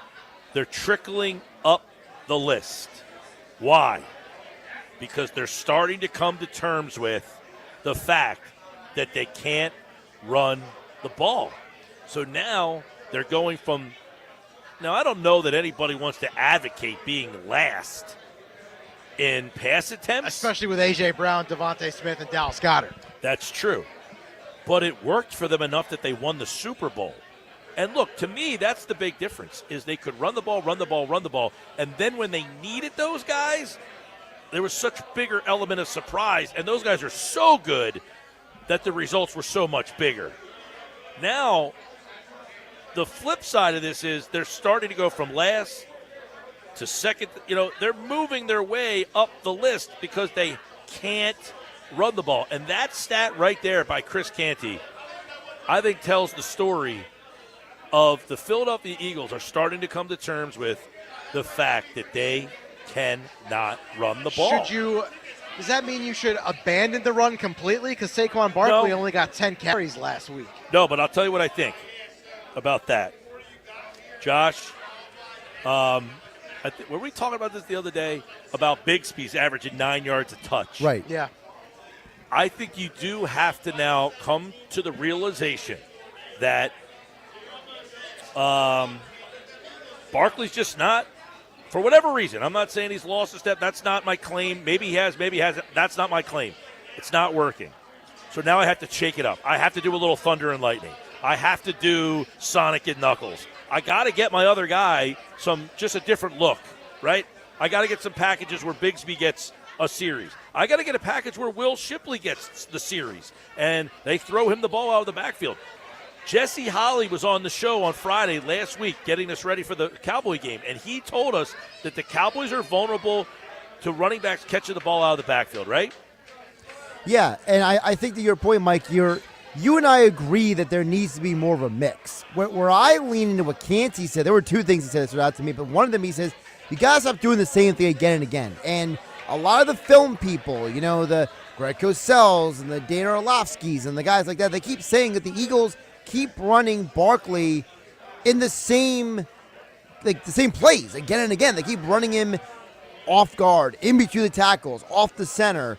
And whereas Bigsby, they're running him off tackle. So do they not believe Barkley can run off tackle, or are they just being stubborn? And that's where I wonder what Canty said is interesting, where he says they got to do something else. So is it something where you say, Barkley, hey, we're not going to run you in between the guard anymore? That's what I asked both you guys this week, is the pie chart of the run game. Offensive line, scheme, and Saquon Barkley himself. how do you differentiate the problems of the run game with those three factors of it? And I think schematically you have to take a look at it and maybe do something different there. Lane Johnson said back in early October that this offense was too predictable. And he's not the only person who has said that. Is there something to be said for the fact that what Cansey's saying is, listen, you got to run the ball, but you got to do something different. I definitely think the square peg round hole, keep running, do what we did last year, not working. I think 12 weeks of it, it's starting to say, okay, but the question would be, and this is where I would hold the coordinator to accountability. Does he now say, listen, I gave it 12 weeks to try to get Saquon Barkley going. It's not working. So what I'm going to do is I'm going to mix it up a little bit. I'm going to give 8 carries to Tank Bigsby. I still want to get my 15 carries for Saquon, but I got to get more carries for the other guys, and I got to get the ball to Shipley out of the backfield. I'll tell you what, there's a guy they're missing. Gainwell. Kenny Gainwell last year would get a lot of carries. They got a couple carries, not a lot, but 5, 7, and he was a good blocker, and he caught the ball. That's the big thing to me. Without him being a blocker, guys, I think you've seen some of the struggles on these third down conversions where you had, whether it's Barkley or Shipley, I'm not saying they're bums, but Gainwell was obviously a much better at that job. I think they trusted him more, too, where they trusted him. That was the guy that Sirianni loved, right? And I think that's an underplayed part of that other part of the offense, that they had him. The offensive line, we've talked about ad nauseum here, about some of the deficiencies on offense because of their line. They're still a good line. I mean, it's not like they're the worst line in the NFL. They're just not as good as last year. I mean, they're middle of the pack probably. Yeah, but you know what? We now see the problems that a lot of these teams have when the Eagles play them, right? When they play the Vikings for the years, and the Vikings have Justin Jefferson, and they've got Dalvin Cook, and they've got all these weapons, and you're like, why does this team stink? Their line's not very good. Well, the Giants with Barkley. McGarry said it on Monday's show. This is the Saquon that was in New York that I had to watch, he said, as a Giant fan, that just had nowhere to go. And that goes back to some of the concerns that we talked about. We didn't get to play all the audio from yesterday, but some of the things that Chris Long talked about in the Green Lake podcast about how the things that the Eagles should be able to do, they're not doing. I know they got injuries and that sort of thing, but the run game is where you should be able to make up for it. You should usually, customarily, when you have depth at offensive line playing, you're more comfortable running the football than dropping back and throwing the football. Well, you couldn't do either because the Cowboys had a better pressure rate. That's a wild thing to say, out loud. I didn't hear the one part of that there. So he was saying that, historically, the Eagles are a team that, no matter who goes in there, they've been able to play offensive line. Right, okay. And historically, you bring a backup offensive lineman, they can run block. Stoutland University. And he says this team, they just can't run block, but they're letting the Cowboys get such a high pressure rate on them, which is just wild because, again, Chris Long said, look, this is a team, no matter who you bring in, you can bring in anybody, and they were still able to block, and then this year they just can't. That's 100% is one of the problems is their offense is having problems getting consistency in the run game. The holes aren't there, although I will say I do think there's times where Barkley kind of runs ahead and then just kind of runs right into the line, and he can make a kind of a visionary stop and cut it back, and that there could be some meat on the bone, where I think Bigsby is basically just putting his head down and going forward. And is Barkley just too hyper-focused on the home run? Well, a lot of people that you talk to that cover the Giants will say one of his problems was he wasn't a guy who ran with a lot of vision. It looks like someone just won the Eagles tickets. Nice. Eagles chant back there. By the way, your boy Joey D. in Ventnor won Flyers tickets. Oh, that was Joey D. Nice. Yeah. Shout out to Joey D. He was looking for Flyers tickets, and he got them. You can't just walk in either and say, I want to win that pair of tickets, because all the bottles, you don't know what's on them. You have no idea. But, hey, good for him. I know he's probably going to bring his family up there. Yeah, let's see. Some scratch-offs were given away. I imagine that must have been someone just won Eagles tickets, so we'll see. I don't know where we at on the list, like what number we're at right now. Well, But you're trying to do a radio show over here, so. Well, the problem is we're not in front of the bottles. It's kind we of are away from us. So if you've ever been to Maynards, there's the two pool tables. Yep. The bottles are up on the pool tables on the far side. We are on the by the front windows of Maynards, and it was mobbed over here. Now this side has completely cleared out because everybody went over to there, that side of the thing. Oh, well, back to the whole Barkley thing, P. I think it's a good question you're asking about. Is he just trying to go for the home run? Because, Mike, you know that Mosher has come on numerous times because Mosher's a Penn State guy. And Mosher talked about that when Barkley was at Penn State, Barkley was never the best at reading the line. He was never great at, finding the hole and slipping through. He was a guy that would hit the hole or he wouldn't hit the hole. Yeah, and look, last year we mentioned the stat earlier this week, 3.8 yards before contact last year. I mean, the guy's getting almost 4 yards before anybody touched him last year. Now that's under 2. Big difference, right? Huge difference. And again, I can't get away from how many times, Mike, you've talked about it. It's not just you. It's Chris Long. It's Bo Allen. It's Brian Boldinger. It's a lot of people who are all saying the same thing. And if everybody keeps saying the same thing, it kind of makes you lean into what KC said, which is you're not able to do what you did last year. So if you can't do what you did last year, you have to do something else. And the second part of what KC said that I can't get out of my head when I first heard it earlier today, Mike and Pete, the Bill Parcells quote. If you're not getting better. Everybody loves the quote Bill Parcells. That guy's the most quotable coach of all time. But tell me where he's wrong, because if you're not getting better, right. You're getting worse. And that is scary to think about. By the way, people texting in, if you're driving home from Maynards and you were here and you want to text in which one, Scott from the Seaview texts in. He said he got Flyers tickets as well. Scott. So now we know that there's 2 pairs of Flyers tickets that are off the board. There was, 5, I think? I think there were 5 pairs of Flyers tickets, 5 pairs of Sixers tickets. By the way, if people want to win more Flyers tickets, that's one of the prizes we're giving away on Friday during the Eagles halftime. Oh, there you go. The Seattle Winter Village, where we're going to be on Friday. We'll do the pregame show 12 to 2. And then at halftime, we'll give away prizes. Apparently, Heritage Surf Shop is throwing in some items for people to win. And we're going to be giving away Flyers tickets as well. So come on out for it. I need these Flyers to make a move, man.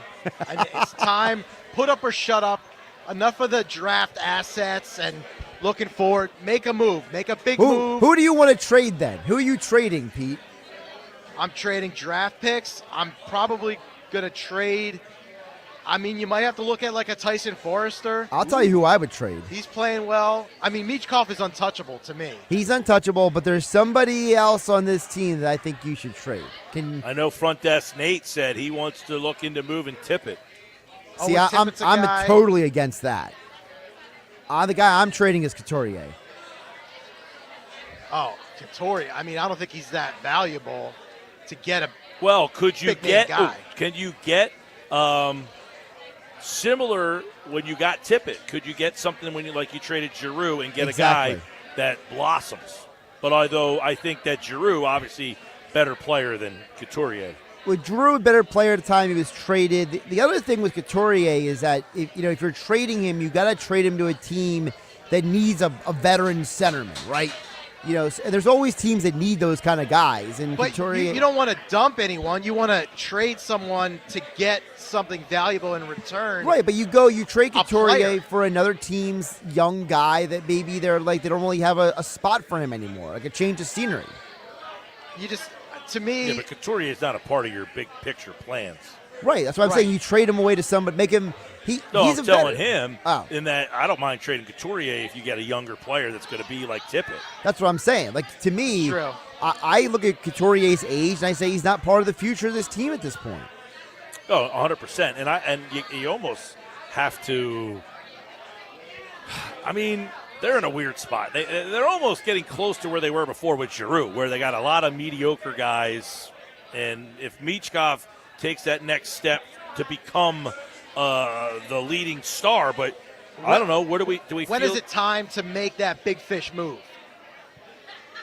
This summer? They're getting close. I mean, they're getting close. The next 2 summers are going to get the most of that dead cap money off the books that Chuck Fletcher laid you down with. So, the next 2 summers is when the money's going to start opening up. Jeff in Ocean City won Ed Sheeran tickets. Congratulations, Oh, Jeff. that's a big Thanks for show. stopping out. Dave from Smithville won an airline voucher from Allegiant Air. That's Is huge. it any destination? I'm not 100% sure about that, but I imagine that you can go to wherever they go. I don't know. I did not see the voucher. To me, that's one of the best prizes. I agree. I mean, outside of winning the Eagles tickets, or if you're a Flyers fan, you want to go see the Flyers or the Sixers, I would love to see OAR, although I have seen them before. Awesome band, awesome concert. The Bush concert, awesome. Jack Johnson would be tremendous. I think the free flights would be high priority for me. I would say Bert Kreischer, by the way, remember he was supposed to join us on Radio Row He was, a couple yeah. of years ago. Now, if you ran into around Bert without a shirt Kreischer on. at Atlantic City, if you run into Bert Kreischer at Atlantic City and ask him why did he come on the Sports Special Mike Gill? He was walking around without a shirt on. Yeah. Yeah. I mean, I see people doing that in Atlantic City all the time. So you're saying you would blend in? Yes. All right. Goody from Galloway won 20 in scratch-offs. Now, if you hit big, Goody, I like to have a little bit of a tip. Yeah. I like the scratch-off. The tip is nice. You win a nice free scratch-off. You win a couple bucks. I mean, that's a day for you.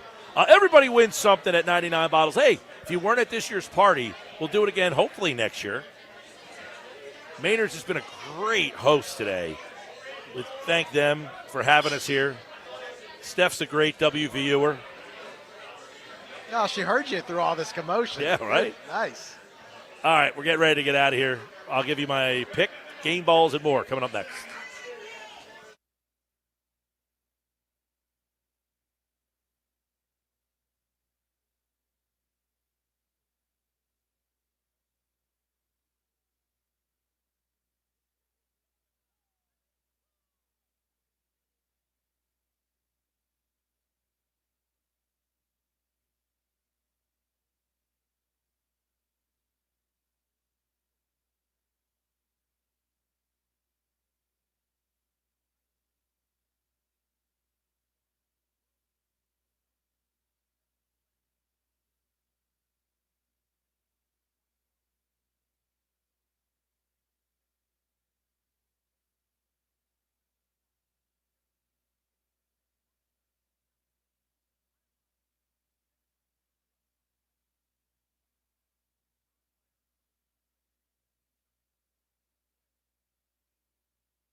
It's the Sports Bash with Mike Gill. Keeping the fans entertained and happy. On 97.3 ESPN and the 97.3 ESPN free mobile app.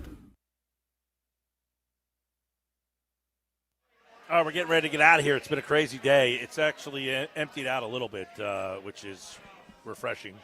It was hot. There's a lot of people. It was fun. Still going on, by the way. The 99 bottles is still happening over there.